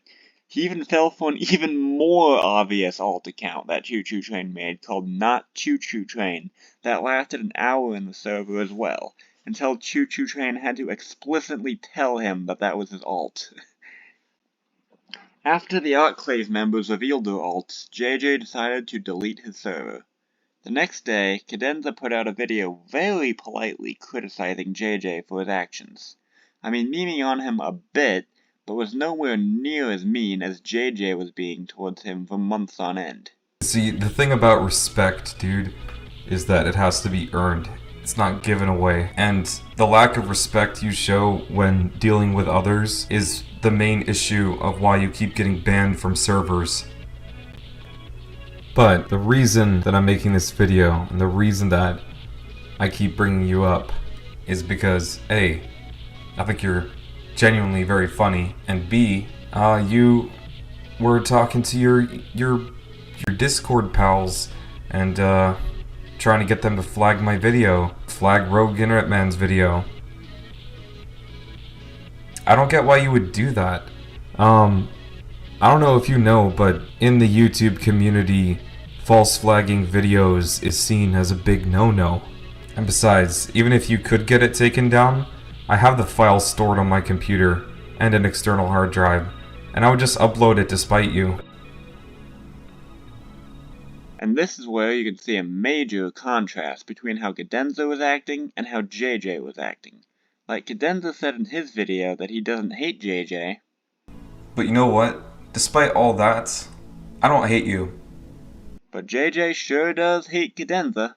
After the whole pedophilia accusation stuff, I've come to hate both Cadenza and Rogue Internet Man the most. So Cadenza tells JJ to just stop being a dick, and refutes the claim JJ has been making that the podcast episode of him being roasted was slander. And I'm going to tell you the same thing that I've told you before. My advice to you from the beginning has just been to stop, dude. Just stop. Just fucking stop. You know, like, don't do it. Don't be a dick on Discord. Don't threaten to, like, take down other people's videos just because you don't like what they say in it. Your accusation, somehow that podcast episode is slander, is bullshit too, because you were there with us. We let you talk. Like, how can it be slander if we just repeated things that you said, showed screenshots of things that you typed? Slander is when you say something not true with nothing to back it up. But there was plenty of evidence, because you are the evidence. And now, 3 months later, you still haven't learned anything, you haven't moved on, and that's okay with me, Chief, because, to be honest, there's kind of bigger issues at hand right now. But thanks for the laughs.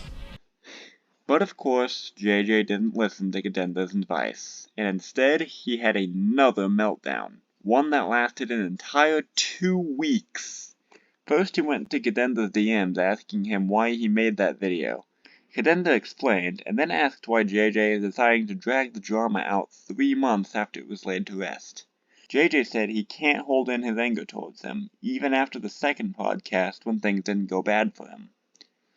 Then he told Cadenza he was going to continue to get his fans to false flag his videos. And then he started calling one of the rape victims a liar again. For some reason, he now just really had his hatred out for Ari, and JJ just completely forgot about the second and alleged third rape victims he lashed out at, and just thinks Ari was the person that said all the bad things JJ claimed the rape victims said to him. 5 days later, and JJ tries to get his subscribers to false flag the videos criticizing him yet again. He puts out a video called "Help Me Flag Slanderous Videos." This video was a pure text, zero narration, and in it, this is what he says. Pause to read the following text. My channel's videos have come under mass dislike because of misguided fucktards who have slandered my name to other people over a statement I made that they took out of context and pretended it was something else. Basically what happened is I said Cartman, a sex offender and a child abuser, deserved a harsh punishment, and they accused me of pedophilia, defending Cartman to the core, defending his racist, sexist, genocidal actions with his poor arguments that he's a child and that somehow excuses him for what he's done. With no period at the end. Okay, that was very hard for me to say with, not being able to take any breaths. Also, I like how he doesn't say what harsh punishment he had in mind for Cartman that sparked all this controversy.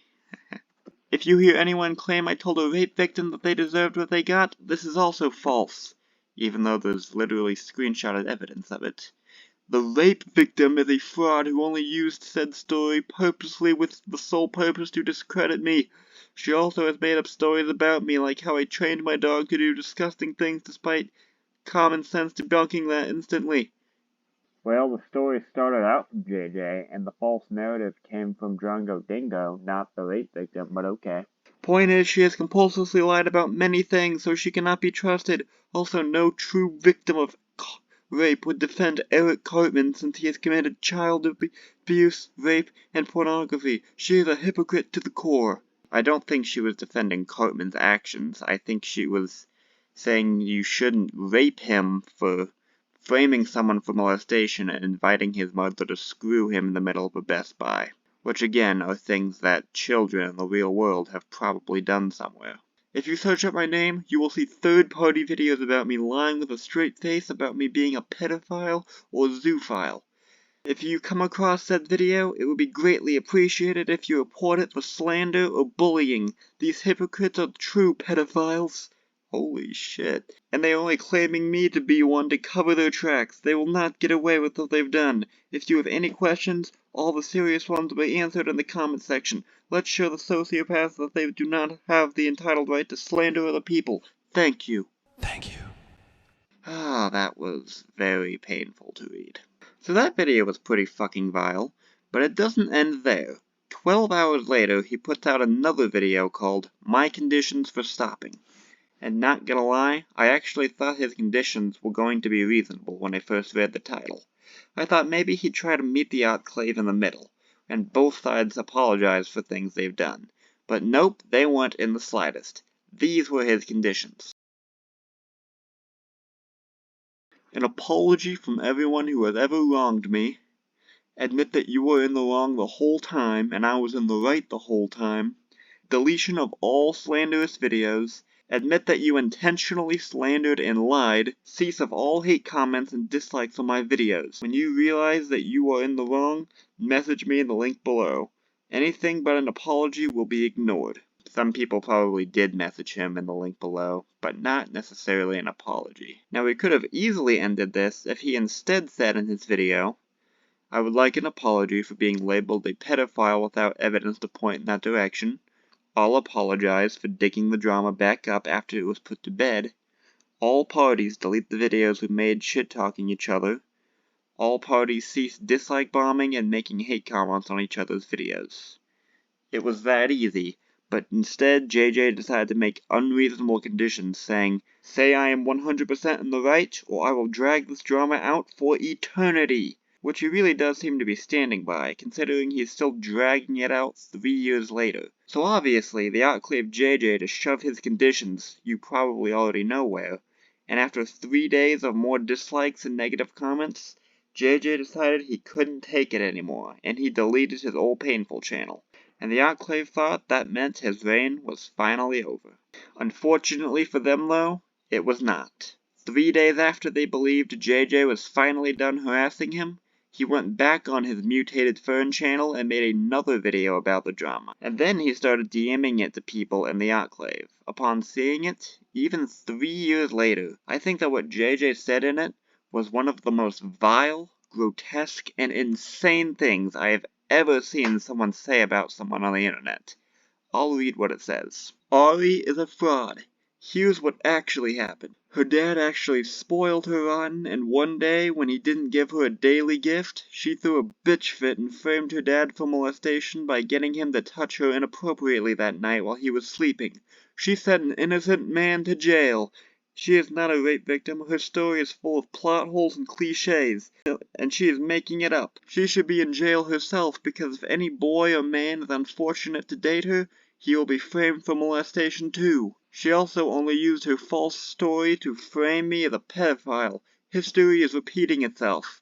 Even if she was a real victim, she had no right to slander and spread lies about me. She is as bad as Ted Bundy, and I would easily swap one of her victims with Ari in a heartbeat. It's the least she deserves. Do not believe this compulsive liar. If you stand up to her, she will frame you as well. P.S. Common sense. Like I said, that is fucking mental. And that's not all. According to the rape victim, JJ said at the end of the video that he wanted her to be kidnapped, raped again, and murdered, which is basically what Ted Bundy did. In this video, the things he said in it is probably even worse than anything he said way back on the night he was banned from Rogue's server. And the thing is, JJ can't even use the excuse that he was provoked into making this video, because nobody was fucking with him for 3 days. He just woke up one Sunday morning and decided it was a good idea to make this video. Like, to JJ's fanbase, I sincerely hope you can understand why these so-called trolls accused him of being mentally unstable, because no sane person who isn't a troll would make a video saying vile shit like this. Especially after not being provoked for days. And JJ has said multiple times over the last 2 years that he doesn't regret anything he said to the rape victims. Someone should really send him the last 3 screenshots I've showed, and see if he would legitimately say, yeah, that's a good video I made, I stand by every word. If he does, he is probably beyond saving at this point. But anyways, that video got him so much backlash that someone in the community actually got a hold of his parents' phone number and reported what JJ said in that video to them, and his parents made him delete his MutatedFern channel and take a break from the internet. The Autclave was really hoping that meant that the saga with him was over. And you know what? For a good while, it was. But as JJ promised, he was going to continue dragging this drama out until he gets what he wants. But that'll be talked about in part 4.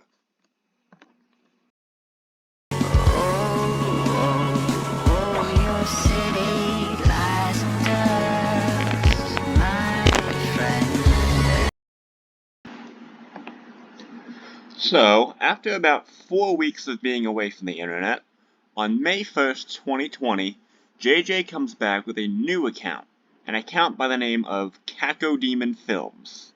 From what I can recall, the one video he posted on it was a video of him playing Minecraft with a couple of his friends.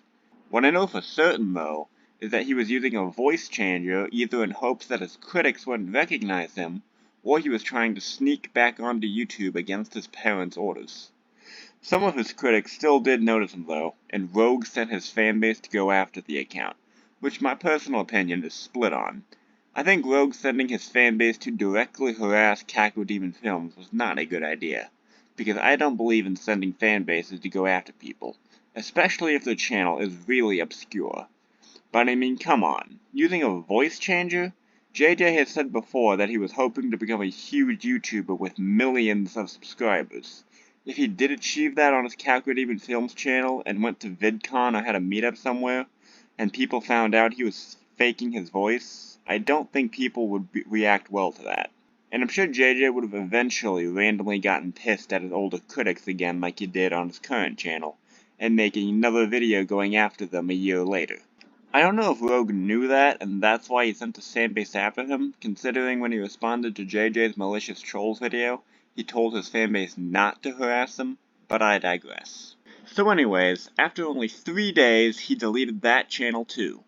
11 days later, JJ came back again with a new channel, which was Old Painful again. He was back to his old personality, and the first video he made was a video called I Am Innocent, where he doubled down on all his actions again, saying no one bothered to listen to his side of the story, when as I've shown before, they did, and JJ gave bad defenses. And he just, once again, spewed the same old, people were only offended because I said Cartman should be raped, the rape victims are liars, every single person who criticized my actions accused me of being a pedophile, you get the point. And after that video was met with more dislikes, negative comments, and a response video by one of his critics, he deleted his YouTube channel yet again in less than a week. After JJ deleted that channel, his critics didn't hear from him for a whole year, but they all thought he left the internet for good and was not coming back. They were actually getting concerned about his absence, and were hoping that he was alright. But in reality, JJ didn't leave. He came back with a new channel that none of his critics knew about, and that channel is the one he has today, JJ Plagiarisms. And you know what? This time he actually played his return smart. His first video was a video without his commentary, and it was just a fan-made trailer, which looked pretty decent. For his next video, there was commentary from him, as it was a response video. No idea what was to come, or why they should care about the final chapter. Agreed. Fuck The Last Jedi. This is actually a duology. The Force Awakens and The Rise of Skywalker. The Last Jedi is just a spin-off movie, like Rogue One or Solo. But he used a voice changer again. But he was behind this funny-looking dude, so he at least had a reason to use one. And since there were no hints that could track his identity back to the guy behind Old Painful, his critics were completely unaware of this account. A couple videos later, he did start using his real voice. They're insultingly short, only include shit from the canon timeline, and all the stuff they do pick are poorly explained. And he continued pumping out Star Wars-related videos, sticking only to Star Wars, so the topic of this channel of his was clear. And while his critics believed he was gone from the internet, JJ was making videos that got him pretty good views. He made a pretty badass outro if I do say so myself, and he even got hired to work for a small corporation channel, forgotten games.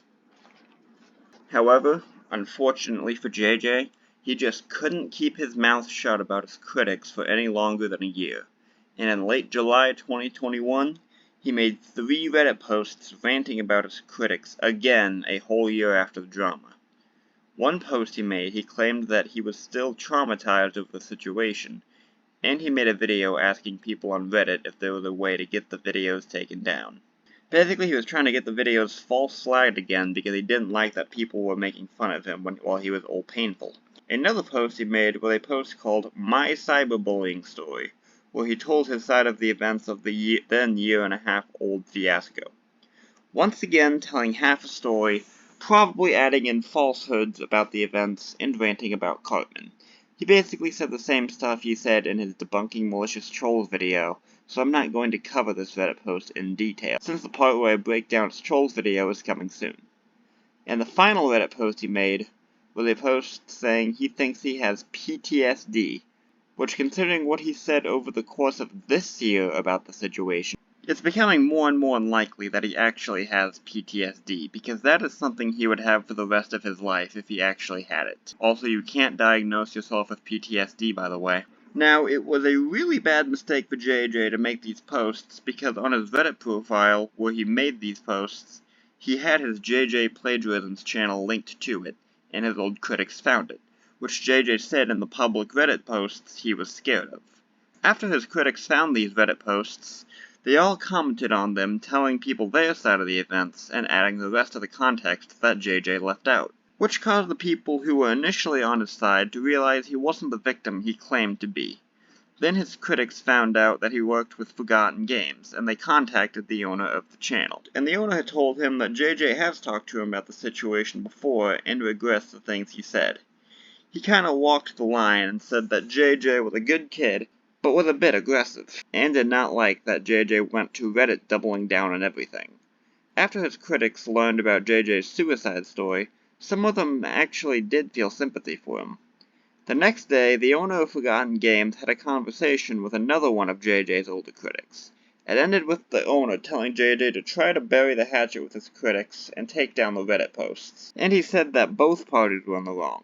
After the Forgotten Games owner passed what I said on to JJ, he friend requested the critic and talked to him, which I'm just going to come out and say was the Wanderer, because naming him is going to be important when I talk about the Trolls video. The Wanderer admitted that he believed a documentary video he made about JJ wasn't fair, and he criticized some of JJ's critics' actions.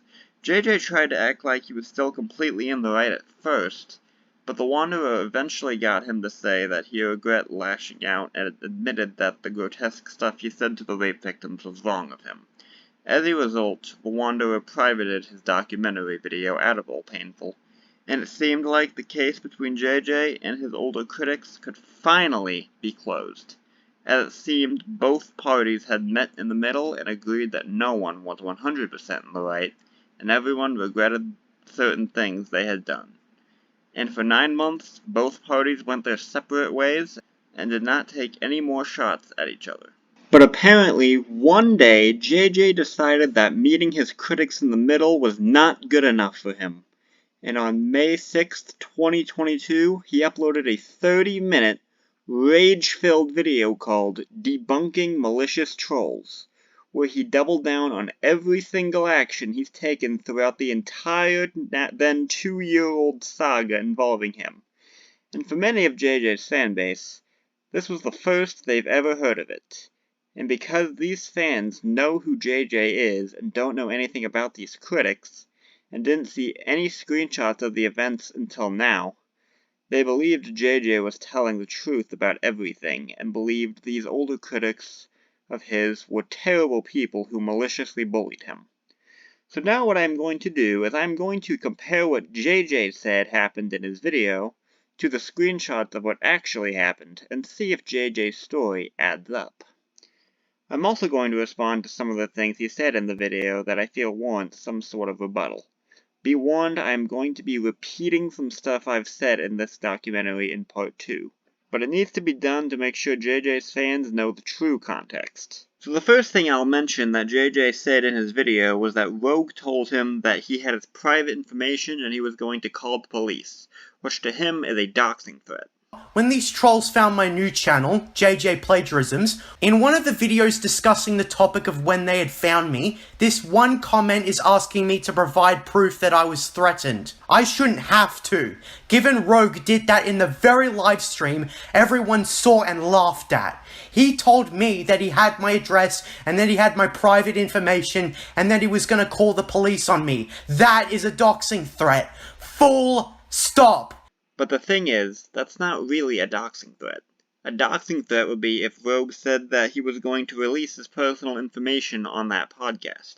And Rogue has said multiple times that he wasn't going to spread his dox. I'm not going to put out your full name because I don't want to get shit on by the local police department here for doxing you. Even though he's a bad person, I don't think doxing a kid is still okay. Yeah. I may try to see if I can find his name and see if I can find like his parents' Facebook to contact them. But I don't want to get too much information. I don't really need to know where he lives. If I could just get a hold of his parents through Facebook or something like that, or his school, that would be enough for me. Because I think someone needs to be contacted about this. As for calling the police on him, like I said, I still think Rogue shouldn't have threatened to call the police, because they didn't say anything not protected by freedom of speech that they should get involved in. But I can totally understand him saying that he was going to contact his parents and his school, because they actually have the right to get involved in what JJ is telling people online. Next thing JJ did was say that the people began to use his first name against him when they learned it in an attempt to make him feel unsafe. Also, when these people learnt my first name, they proceeded to use it against me, so it's clear they wanted to make me feel unsafe. Which, yeah, is a fair assessment to make, though I don't know if that was actually their goal. But my question is, considering he's never announced his first name before, and I assume he wanted to keep it private, why would he display it publicly in a comment for everyone to see?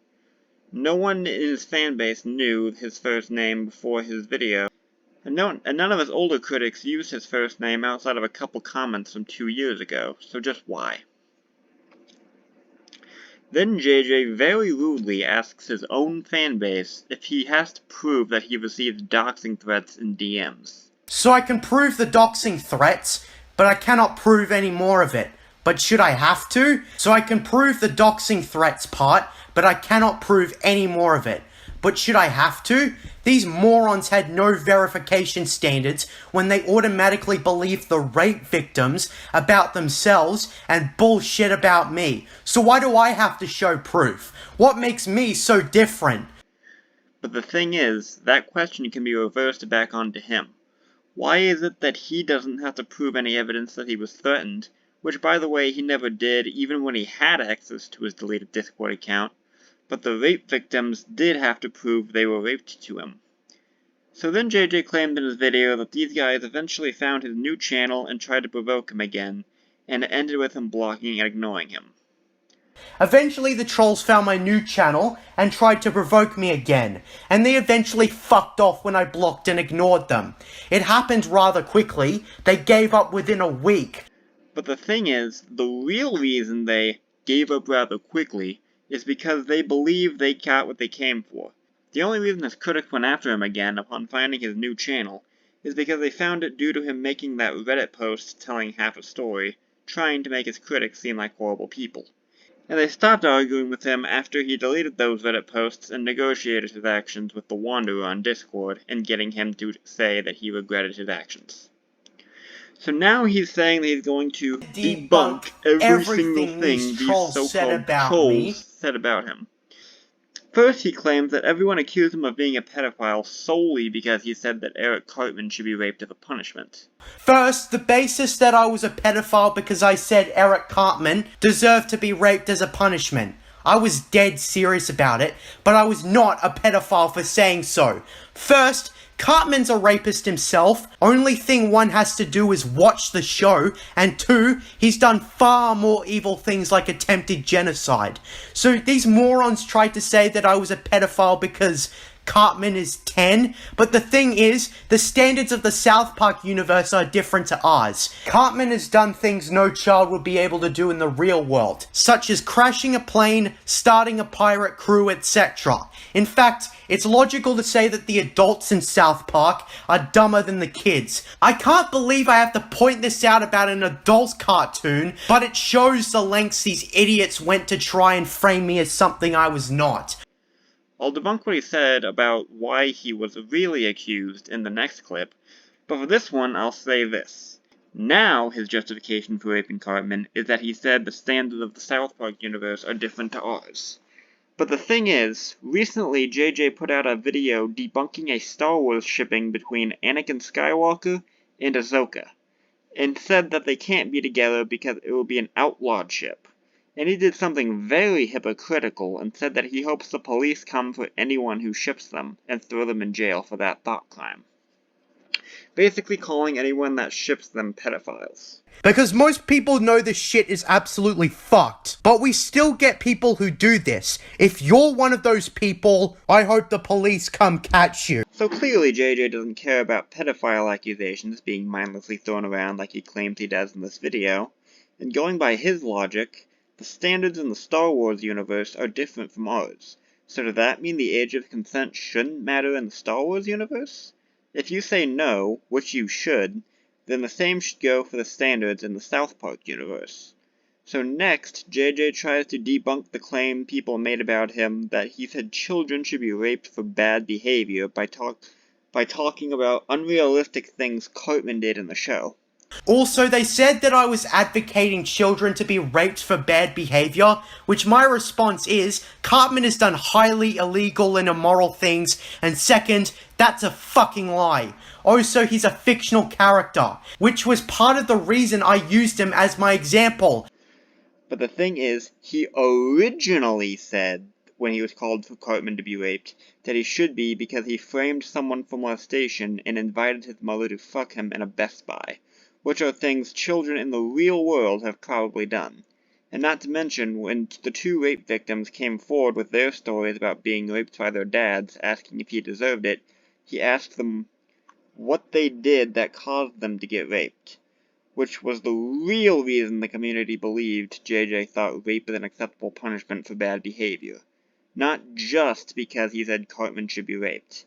And I feel like he purposely left that part of the story out because he knew he wouldn't look good if he included it. So then JJ claimed that his critics accused him of molesting his younger brothers, which they never did.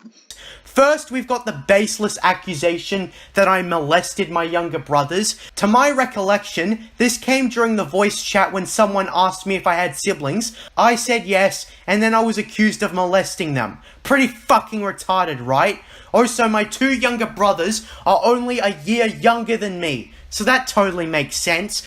In actuality, Rogue only said that he feared for his younger brothers, because according to him, it's because JJ kept talking about weird sexual stuff which his brothers might be subjected to hearing. I don't remember the molesting his brothers thing. I think I remember saying, like, I fear for your siblings and shit, because he kept talking about the weird sexual shit. It's like, I hope they're okay. What really scares me is last night we were asking him if he's got family members and shit. And, you know, we look at the thing like the little innocent girl thing that I put in the guest talk. And he fucking said that he's got a little brother. And that terrifies the ever-living fuck out of me. Like a year younger than me. That scares... Both of my brothers That's... are twins, and That scares me. That's even better. That's even more fucking concerning. But maybe JJ just assumed Rogue accused him of molesting them based on that sentence, so I'm not going to say JJ was intentionally making that up. Then he talks about the story of his dog, saying everyone accused him of having sex with his dog just because he told people his dog licked his crotch while he was playing a game on his Xbox. Another baseless accusation is the false claim that I had sex with my dog. The so-called evidence is a joke I made about my dog being horny because he licks his junk and once did so to my crotch when I was playing a game on my Xbox. But really, the context he gave while talking about the story in the voice chat was nothing like the context he gave in this video. Like I showed earlier, TKS Mantis said that JJ asked in his server voice chat if anyone has ever fucked their dogs, and then told people in the voice chat that he may have done it once because his dog licked his penis. No more context besides that sentence I just told you. And he didn't provide more of the story until weeks later. And then said that people accused him of posting animal porn based on 2 pictures he sent of his dog. They also tried to claim that I posted animal porn, which I strongly disagree that the pictures I sent could be considered animal porn. One was of my dog licking his junk, which is a normal dog thing, so that makes no sense. The second being a picture of my dog flipped over, where, yeah, his penis was visible, but it wasn't like it was a dick pic, because his entire body was visible. His head, his legs, his chest, his belly, his tail, everything. The whole thing on top of that was a joke about my dog's stupidity. Nothing more. Which, fair enough. But I'm guessing these accusations came after he said in the voice chat that he might have fucked his dog, and people were connecting dots with those pictures. Also, one person tried to claim that I was not wearing pants when my dog licked my junk, which there is no proof to that. Grasping at straws as usual. This clip right here is the first time JJ has ever stated that he was in fact wearing pants when his dog licked his crotch. Every other time, he said his dog licked his dick without saying whether or not he was wearing pants. Even when he was asked directly about not wearing pants, which would have been the perfect opportunity to say he was in fact wearing pants. He just did not answer the question. The thing is, if someone says that their dog licked their dick, most people are probably going to assume that person means without pants, because if they were wearing pants, they probably would have instead said their crotch area. And that's more likely to not make people believe the person wasn't wearing pants. So JJ's fans, do you understand why people thought that he wasn't wearing pants during the whole incident, considering he never until this video stated so? So now we get to the part where he talks about what he said to the rape victims. So let's talk about what I said to the self-proclaimed rape victim. I don't regret a thing. And he still believes he was in the right for telling the rape victims they deserved their abuse nearly 30 months later. Awesome! Obviously sarcasm. So first off, JJ claims that before he said anything nasty to one of the rape victims, she told him to kill himself. Before I had said anything nasty to her, she sent me suicidal remarks and sure as shit supported others who did the same thing.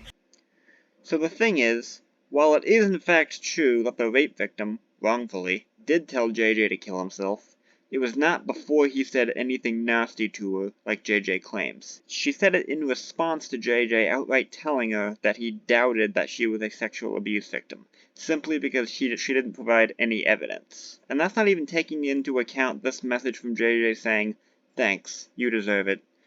Which I don't know what JJ meant by that message, but it's possible that he even told the rape victim she deserved her abuse before the kill yourself comment. So then JJ goes into a story about how he had depression and one day he went outside planning to commit suicide. And thankfully didn't go through with it. A basis for these people's argument is that I don't understand what rape victims go through and that I'm a selfish narcissist for being so inconsiderate, blah blah blah blah blah blah blah. But here's the thing, I have a little story of my own to tell. You see, when I was 14 or 15, I started having depression because I had some mental problems I'd rather not get into. I started overeating because of it, causing me to gain 30 kilograms in weight. I stopped going outside and I hardly socialized. I stopped going to school. I couldn't even find proper enjoyment in playing video games because of the mental problems I mentioned. Every day I would talk to my dad, the person I lived with, about how I wanted to die and if I had a gun, I would kill myself. Once, I finally wanted to die, so I went out of our apartment at midnight with the intention of drowning myself. I planned to die and be rid of my hard life, and I was dead serious about doing it, because I left my keys in the house, because why would I need them? But I couldn't go through with it, so I returned home and went another couple months depressed. This went so far as to having to go to the hospital and staying there for many weeks, until I was able to overcome my mental issues views and I could leave, no longer bothered by my issue. Which is why he took great offense to the rape victim's comment. So what was the point of this story? Well, remember how I received suicidal threats and remarks about how I should kill myself? I took great offense to that. Now, if I was a real asshole, I would stoop down to JJ's level and say that I doubt his story is true, and he's only using it as a ploy for sympathy bait, but because I consider myself more principled, I am not going to do that. Instead, what I'm going to say is, yes, his story really is saddening. And I not only sympathize with it, I actually empathize with it, because I've been through terrible depression myself. Not due to mental issues, but due to my junior year of high school being one of the most stressful and worst times of my life. I had health problems, I was constantly stressing with my classes, and I had anxiety about driving that was so bad that at least once a week I'd have a nightmare about getting into a wreck. Not to mention I was disliked by 70% of my school for whatever reason. My depression really killed a lot of my enjoyment in things I liked to do back then, like making YouTube videos. As during the time of my depression, which was September 2017 to July 2018, which might actually be around the same time frame as JJ's, I hardly uploaded anything, when in the past I was able to crank out videos on the regular.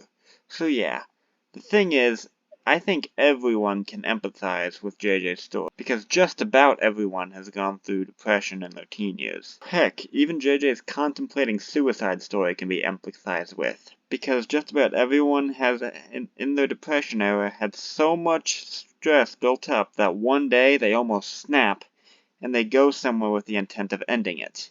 And when they arrive at the place, they second-guess their decision, and after a few minutes decide not to go through with it and leave the place, hoping to never think about the moment again. So yeah, as I said, just about everyone has had a depression contemplating suicide time period in their life.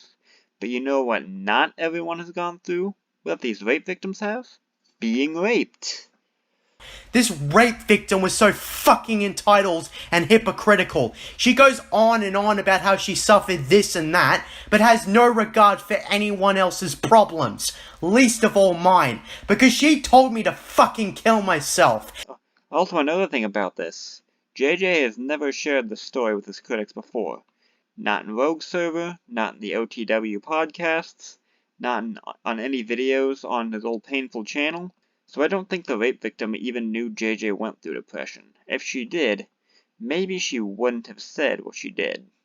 So JJ claiming that what she said to him was just as bad as, if not worse, is downright wrong. So then JJ claims that the same rape victim asked him if she deserved her abuse. She flat out asked me whether or not she deserved to be raped in the most blatant way, and provoking me until I lashed out at her. But actually, the person he's talking about is a different rape victim that JJ went into the DMs of after getting banned from Rogue Server. And she asked him this question after he told the other rape victim she deserved to be raped already. So he said, Also, I did not contact her. She contacted me first. And I mean, while it is true that she DM'd him first, the message she sent him, which I'm presuming was the only one, was sent at 9:47 p.m. in her time zone. JJ began messaging her at 12:30 a.m., 3 hours later, and he was online the whole 3 hours. So he chose to initiate conversation with her in order to tell her that she deserved to be raped. Which she did only a minute into the conversation, by the way. And I can't find her making any threats towards JJ in the messages she sent him in Rogue Server or in his DMs. So next, JJ says that he was in the right to demand proof from the two rape victims, and these were his reasons. These people also tried claiming that it was wrong of me to demand proof from the two rape victims, which is stupid. It is absolutely necessary in every situation regarding accusations like this to provide evidence. Of course, her proving that she was abused by her dad would be useless because I was not her dad and had nothing to do with it. But if we just took people's word for it without evidence, then imagine how many malicious narcissists would accuse someone they don't like of molesting or raping them, and the person would just be punished without having a say. This is common sense. So I was in the right to demand proof, given I was the one being accused of being a pedophile, even though it would mean nothing in regards to me for the reasons I gave previously. The thing is, JJ is not the judge or on the jury of this rape case. He is just some person on the internet that would have no influence on the court's decision. So why does he need proof, considering he doesn't have the power to punish this dad? He even said himself that her proving she was a rape victim would mean nothing anyways. So JJ was in fact not in the right to demand proof. By the way, the proof he wanted was details about the rape stories, which I'm sure a rape victim would understandably not want to give. She would also need to prove that I was a pedophile. Also, neither of the rape victims accuse JJ of being a pedophile themselves, so no, they don't. So then JJ complained that nobody had the decency to ask for his side of the story. Nobody who turned on me had the decency to ask me my side of the story before they decided to harass and threaten me. Everyone should be given a chance to explain and defend themselves, and everyone should listen to both sides before picking one. No one did that. They just took their word for it, which shows ignorance and blind loyalty and trust to malicious idiots. No one in this community considered nuances. They proceeded to immediately conclude in absolutes. But as I was shown from this screenshot before, people did exactly that, and he gave a piss-poor defense. Also, something I want to add about his complaint that no one considered nuances in the story. In one video criticizing him, someone did exactly that. Father Elijah gave a very nuanced comment on the video saying that both sides were in the wrong, and that any ongoing harassment towards JJ should not be condoned. And JJ responded to only 2 comments on this video, one of which being his, and he lit into Elijah's comment saying, "You're not putting any of this on me. You and your kin started this." Like, bro. Out of the only 2 comments he decided to lash out at, he went for the person who gave the most nuanced one. So he's not looking for nuance, he's looking for people that are 100% on his side. So then JJ talks about the Reddit posts he made the year prior, and he responded to some of the comments on them. Here's my response to some of his responses.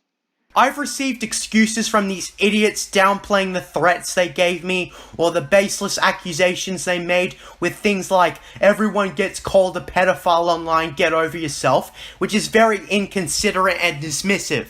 Imagine thinking that calling someone a pedophile without evidence, leading to instant harassment and threats to be a normal, run-of-the-mill thing to do online. So was Pro Jared's accusers just joking around?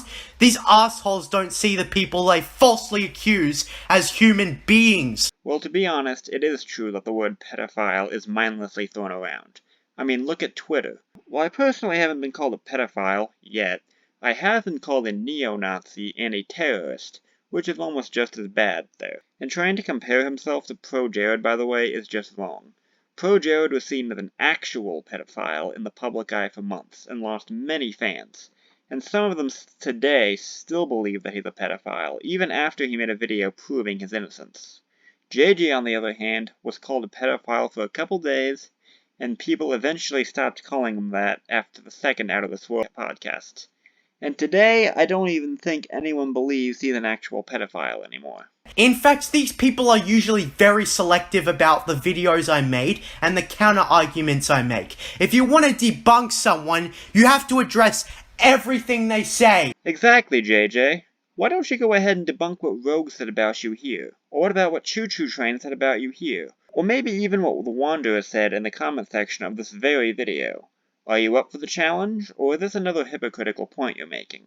So the second comment I'm going to bring up is much longer, and I'm going to debunk everything he says. Basically, the context is that my Dutch friend from Forgotten Games argued against this idiot's points, highlighting a contradiction they made about how they accused me of pedophilia, but also said pedophiles are at least 18 or over. I was 16 at the time, so this is a flat-out contradiction. Okay, I'm not saying this applies to JJ because I don't see him as a pedophile, but I just want to say that the point that the guy's making about pedophiles are only 18 plus and you can't actually be a pedophile at 16 is wrong.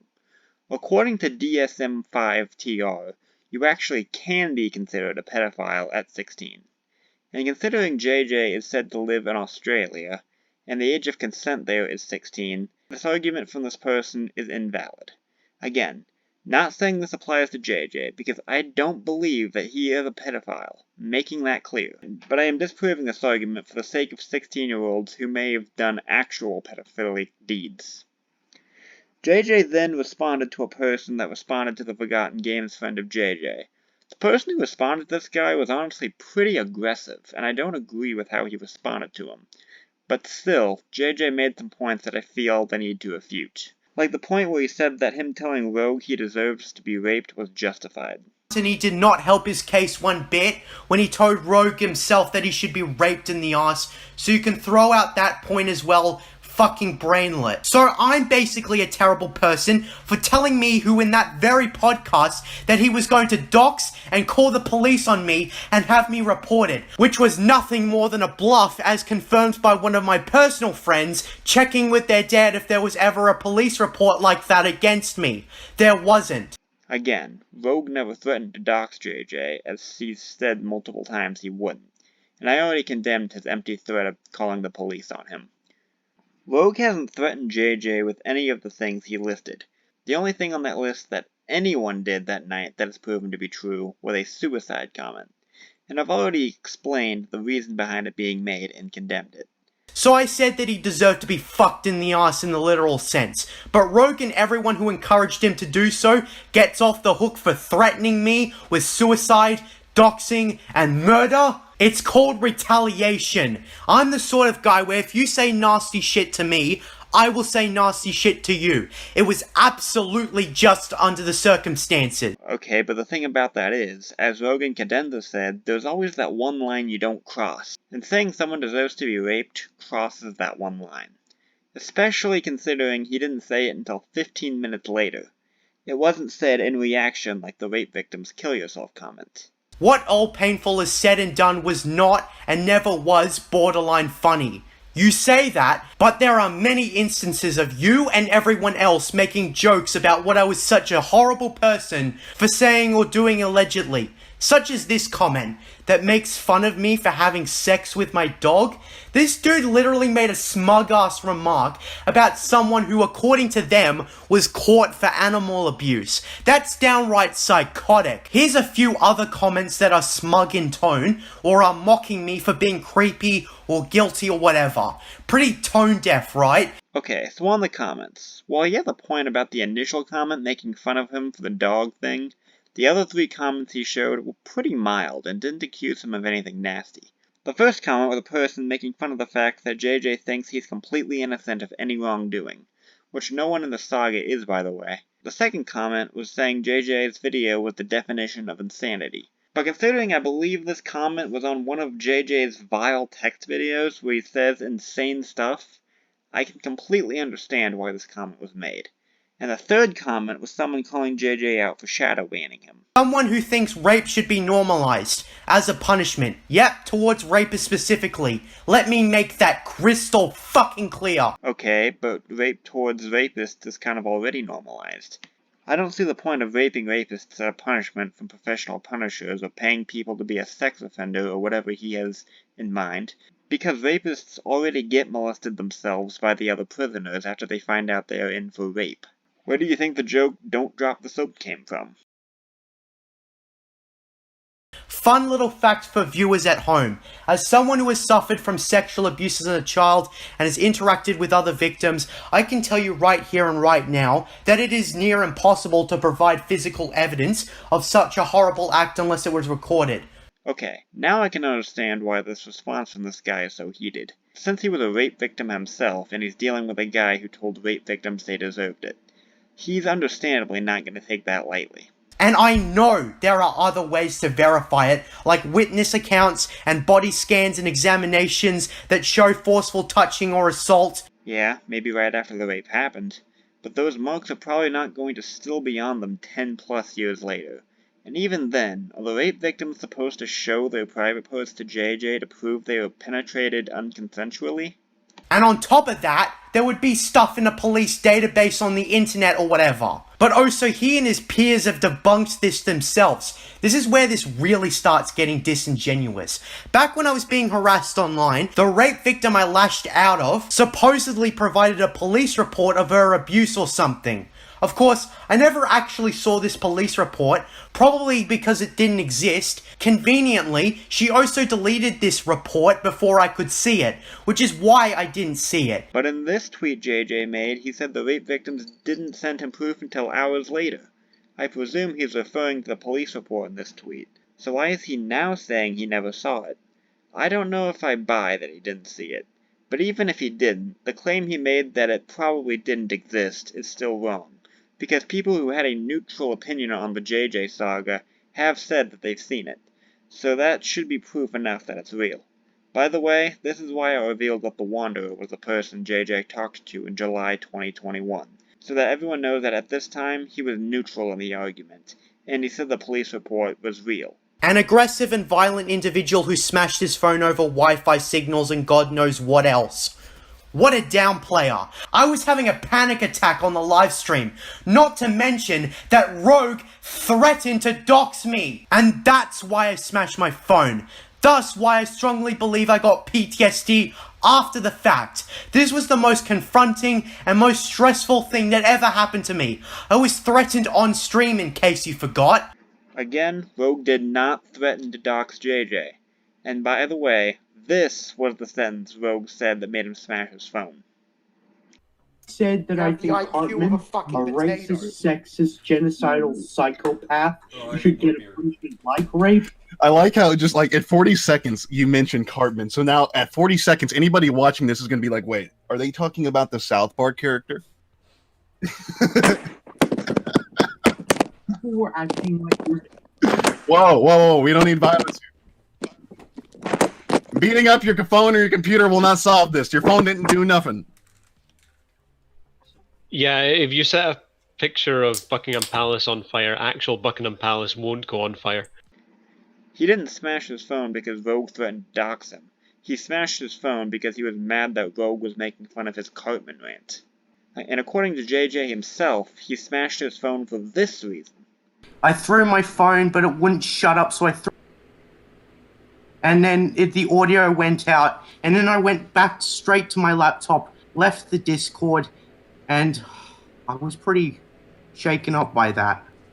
Well, it wouldn't let me leave, and I got kind of because. How the fuck can you leave once and rejoin and then not be able to leave a second time? I don't know. It just glitched out or something. Of course it did. Let me guess. Multiple times, and nothing happened. Because he couldn't leave the Discord voice chat. So now he's changing his story and saying he smashed his phone because he was having a panic attack. Which one is it? Oh, by the way, these people made personal insults towards me for having autism. Also trying to pretend I used it as an excuse for insulting a rape victim, which is false. Nobody accused him of using autism as an excuse to insult a rape victim. Some people have said that other people have used autism as an excuse for their horrible actions, but they didn't say JJ specifically did so. A lot of people use autism as an excuse to do horrible, horrible things, and it's just not an excuse, you know. And that's all I have to say in response to JJ's response to this comment. Next, JJ goes after my former online friend Choo Choo Train. Here's what he has to say about him. So another malicious thing I've seen is one user pretending to help me. Does he think I'm just going to ignore the fact that he was against me and involved with the harassment? That shows you the general hypocrisy of people. You don't just get to accuse someone of pedophilia and support others that do, and then turn around and pretend to help me. Now see, the reason I haven't been blocking his name out when showing screenshots of the messages sent is to prove that over the course of the entire JJ saga, Choo Choo Train has been very nuanced throughout the entire thing. He sided with JJ against Drongo Dingo in his feud with him. He said from the beginning that he doubts he was a zoophile. And he's even had conversation with JJ and given his nuanced thoughts about the saga. Now why did he make the troll comments that JJ displayed on screen? Well, I think I can speak for Choo Choo's behavior, since just about everyone in the Autclave knows what it was. Choo Choo Train was a guy who tried to be nuanced in every argument, openly called out both sides when he believed they were in the wrong. But when one person was acting so irrationally that it was impossible to take them seriously, then he would troll the ever-living fuck out of them. And considering the screenshots JJ was showing were comments from him dated April 6th, 2020, which was around the time JJ was making those unhinged text videos, the rest of my sentence you should already be able to fill in. So here's another example of a nuanced person that JJ decided to just lump in with the rest of the so-called trolls. Next he goes after another online friend of mine, Night Raven. Here's what he said about him. You see, in this conversation with user Night Raven, who made a few meme videos about me, which is disgusting, I was trying to talk to him about taking down his videos about me. He tried using a crappy argument that since he didn't directly threaten or accuse me of anything, that he's exempt from any wrongdoing. Of course, I counter-argued that it doesn't work like that. If you support someone else who did so, you're just as bad.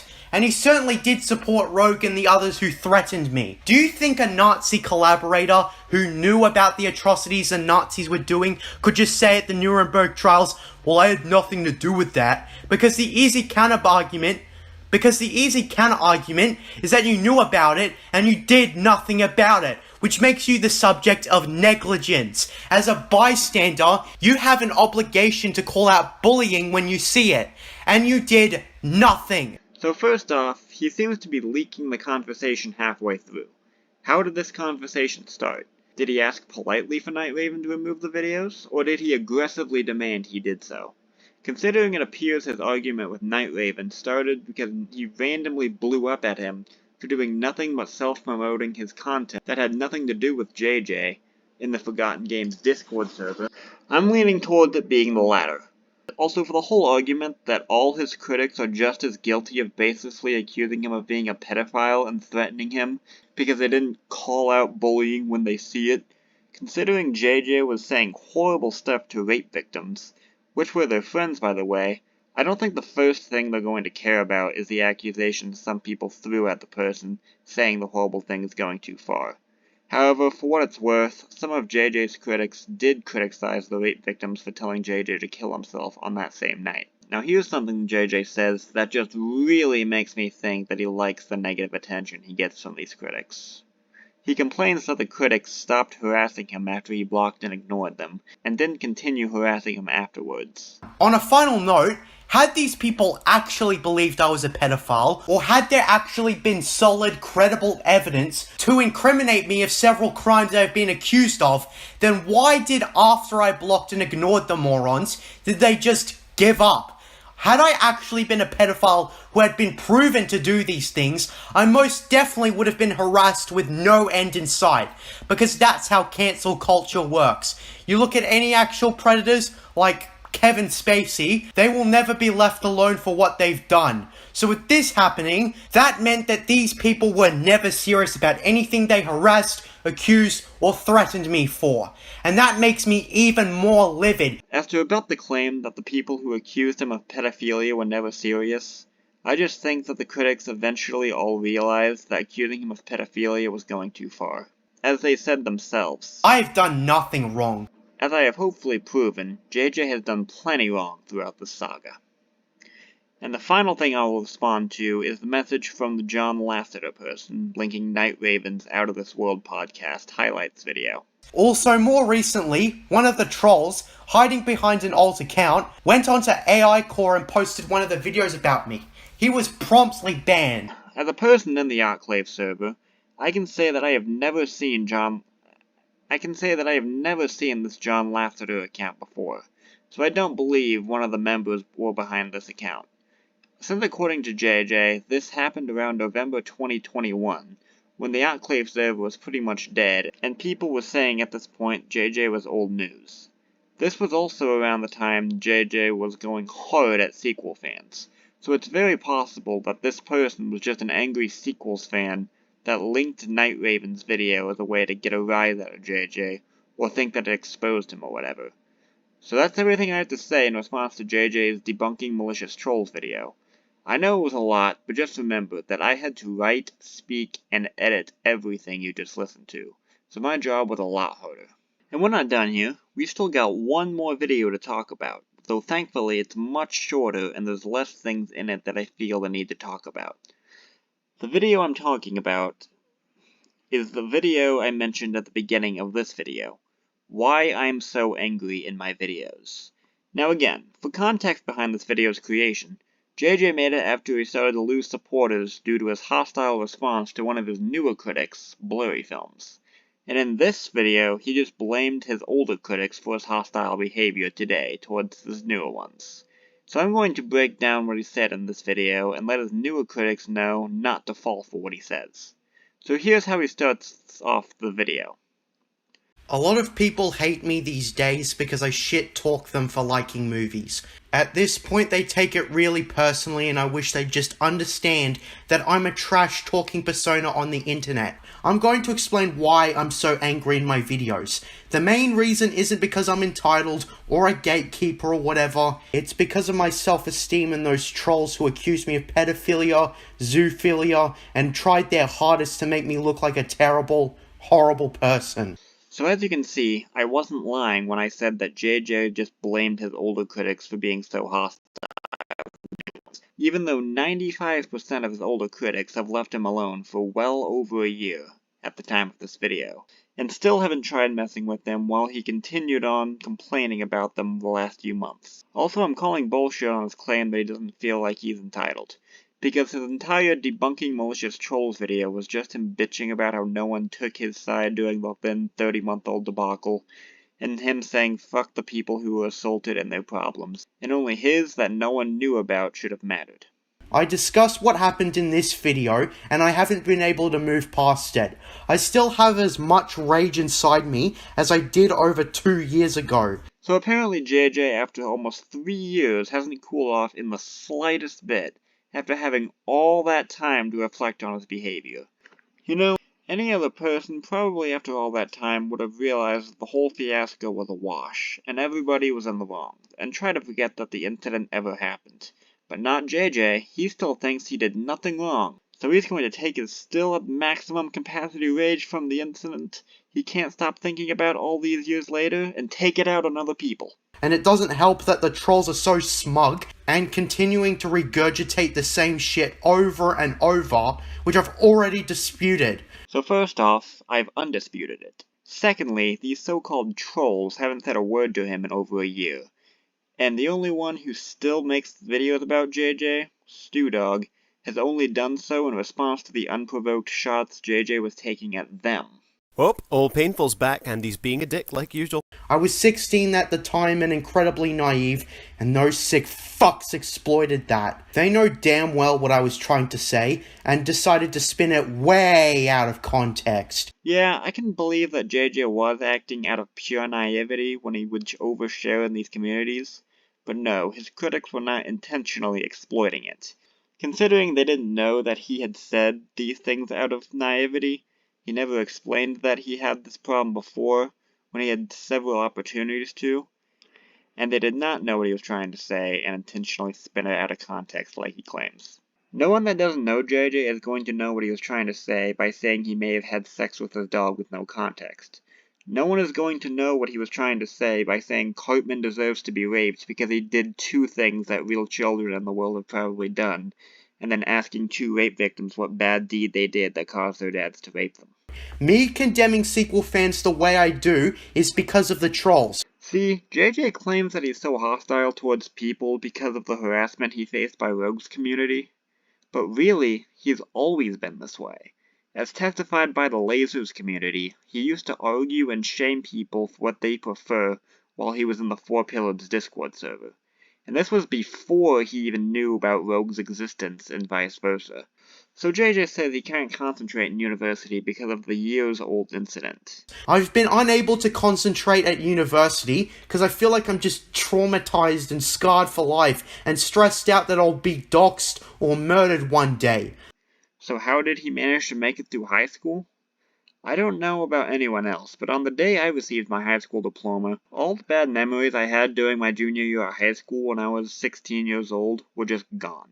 I've made it into adulthood, and I'm not going to care about any of the stupid stuff I said back then. or any of the pushback that I received because of it. And believe me, I said a lot of stupid shit. Not anything nearly as bad as what J.J. said to the rape victims, but still. I'm just rage-filled all the time at certain bullies who make tasteless rape jokes on a constant basis and hypocritically say I said bad stuff to people who did the exact same thing to me beforehand, and with no context at that. Well, I provided the context, and I still think what J.J. said was beyond fucked up and not excusable, like he seems to think. Another thing I found funny about this video, J.J. said he didn't want to make this video explaining his anger because he was afraid the so-called trolls will come back. I didn't make this video earlier because the trolls will probably just come back. But he didn't seem to have a problem with making a 30-minute video yelling into his microphone about them after none of them have been trying to provoke him for almost a year, not to mention his community posts taking unprovoked shots at them. And here's the last thing I want to talk about in this video. J.J. said that he sometimes spends an hour pacing around his house, arguing with himself over the incident. I don't know if I can be more calm in my videos, because the trolls take up a lot of what I think. I pace around my home a lot talking to myself, disputing their dumbass claims and pointing out their hypocrisy, and that problem of mine can go on for over an hour. So my question is, why hasn't he seen a therapist yet? Why haven't his parents gotten him help if they know he's had these problems? They apparently can afford to keep him in the hospital for weeks, so they should be able to afford therapy for him. Is he not open to his parents about these problems he's having? Or is his parents just neglectful of his problems? I really want to know. I say this because I want his fans and JJ himself, if he's watching this, to know. I genuinely want JJ to live the rest of his life happy. I just don't want him to make people who criticized him seem like terrible people in order to make that happen. If JJ actually gets therapy, I feel like that's a situation where everyone wins. And that's all I have to say about that video. Now remember how JJ said in the video that he's traumatized by his experience of the years-old fiasco? Well, after his video received extremely positive reception, and most comments were people saying that he did nothing wrong, and those mean trolls were just nobodies with no lives, though I'm not going to knock them because they likely didn't know any context besides JJ's half-story, he suddenly was just no longer traumatized by it. So that means he does not have PTSD like his critics have known the whole time that JJ called ignorant. So now that just about everyone in the Star Wars community was on JJ's side, and they believed that he was a helpless victim of bullying, JJ realized he had a green light to say whatever horrible things he wanted about his older critics and the rape victims he insulted. And that's when he said something very fucked up. On one of the many times he would discuss the so-called trolls, he not only still believes that he was 100% in the right, he not only said that he doesn't regret telling rape victims they deserve to be raped. Apparently, he still, to this day, believes that the rape victims deserved it. I was amazed that he actually said this. I was hoping that someone in the community would have given him some pushback for saying this, but nobody did for some reason. I don't know if it's because they fear challenging his narrative because he might go ballistic on them and say they're with the trolls, or if he's manipulated these guys so hard into believing the rape victims were such bad people that they themselves agreed that they deserved their abuse. But after seeing this post from him, it was what made me decide that I needed to break the silence and reveal the truth about the events so that the Star Wars community knows that JJ is lying to them, and his critics are not the bad people he's portraying them as. So I'm ready to close this documentary off now, because I believe I've said everything that I needed to say. And I just want to be done speaking, because this has taken all my energy, and I've drank like 5 cups of water doing this. So I will now give my closing statements in part 5 to wrap this up.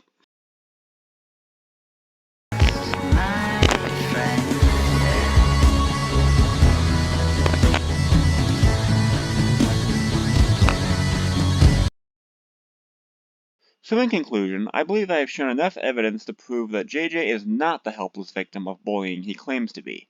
Since I think I have proven that JJ has given completely different context of the events now from what he gave back then that none of his critics knew about, or outright changed his story, I think many of you watching can understand why the picture his older critics had of him is much different than the ones his newer fans and critics do. Now today, as I said before, J.J. continues to refuse to admit his wrongdoings during the whole debacle. Instead, he claims that his critics refuse to admit they were wrong. Of course, they refuse to admit that they were wrong, but the longer they deny that they were wrong, the more pathetic they look nowadays. Because it's like, they're so fucking desperate. But the thing is I'm not afraid of giving them attention because I win at the end always. Yeah.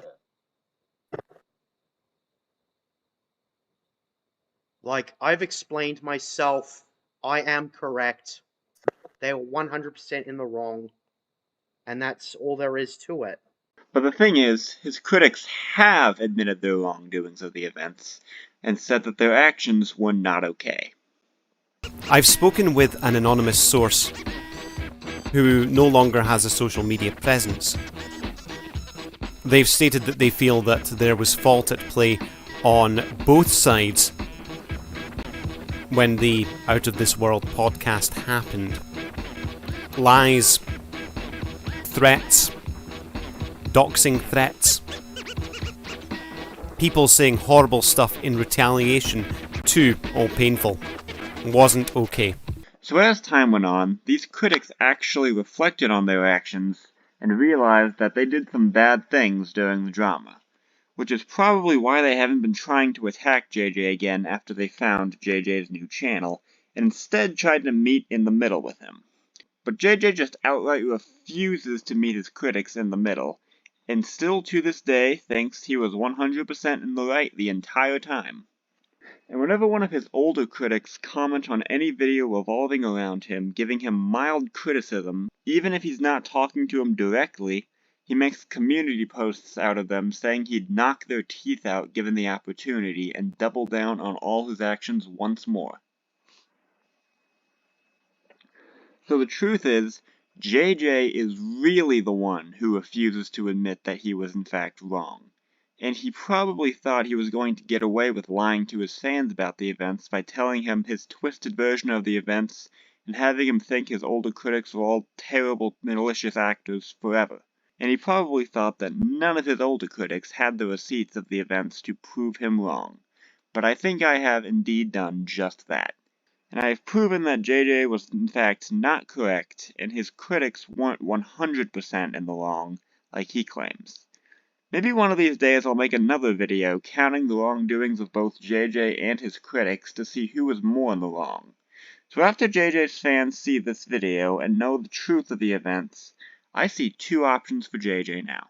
He can take the high road and own up to his wrongdoings during the events of the whole saga, and admit that not every single thing he's said was out of reaction like he's been going around claiming. If he watched this video and saw the weird shit he said all that time ago, refreshing his brain of the events, he might be able to get an understanding of why his critics mistook a lot of the things he said, and believed he advocated raping children for bad behavior, and that he overreacted and just insulted people, saying horrible things instead of properly defending himself, and made himself look worse. I hope he, after seeing this, comes out and says that he regrets his horrible actions, and after he does that, decides to actually move on from his older critics. Not make more community posts complaining about them, not say more horrible stuff about them in his Discord server, not a year later making another video ranting about them and doubling down on every single action he's taken once again, just moving on. So he can either do that, or he can spurg out again, lose his fanbase, and self-destruct yet another YouTube persona like he did with his past three, deleting his YouTube channel once again. I really hope he doesn't decide to do that and just admits that he was in the wrong, because like I said, I genuinely want him to succeed here on YouTube, but trying to make his past critics seem like terrible people is just not going to fly with me. JJ, if you are watching this, do the right thing. I don't see you as a complete irredeemable scumbag, and you have the opportunity to prove to me and all of your critics, old and new, that you are a good person. Nobody thinks you're a pedophile anymore. Nobody thinks you're a zoophile anymore. And as long as you don't still believe that children who frame people for molestation and tell their parents to screw them in public means they deserve to be raped, then I don't think anyone even sees you as a pedo apologist anymore. And with that said, this documentary is now over. To the Autclave and Rogues community, I hope you enjoyed the nostalgia trip I took you on. To JJ's fanbase, please don't just believe what your favorite YouTubers say without at least researching the opposing view's side, because there's always nuance in a situation. And to JJ, just please do the right thing. And with all that said, I will see you guys next time. Bye. Are you tangled up inside? Is it something that you hide? If you listen to the voice inside, cut the line!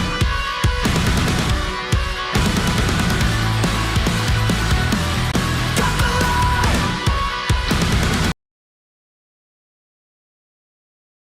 Respect. I wanted respect. I wanted respect. Nobody in the Discord showed me any respect. I wanted respect. I wanted respect. I have been bullied and harassed. I wanted respect. I wanted respect. Nobody in the Discord showed me any respect. I wanted respect. I wanted respect.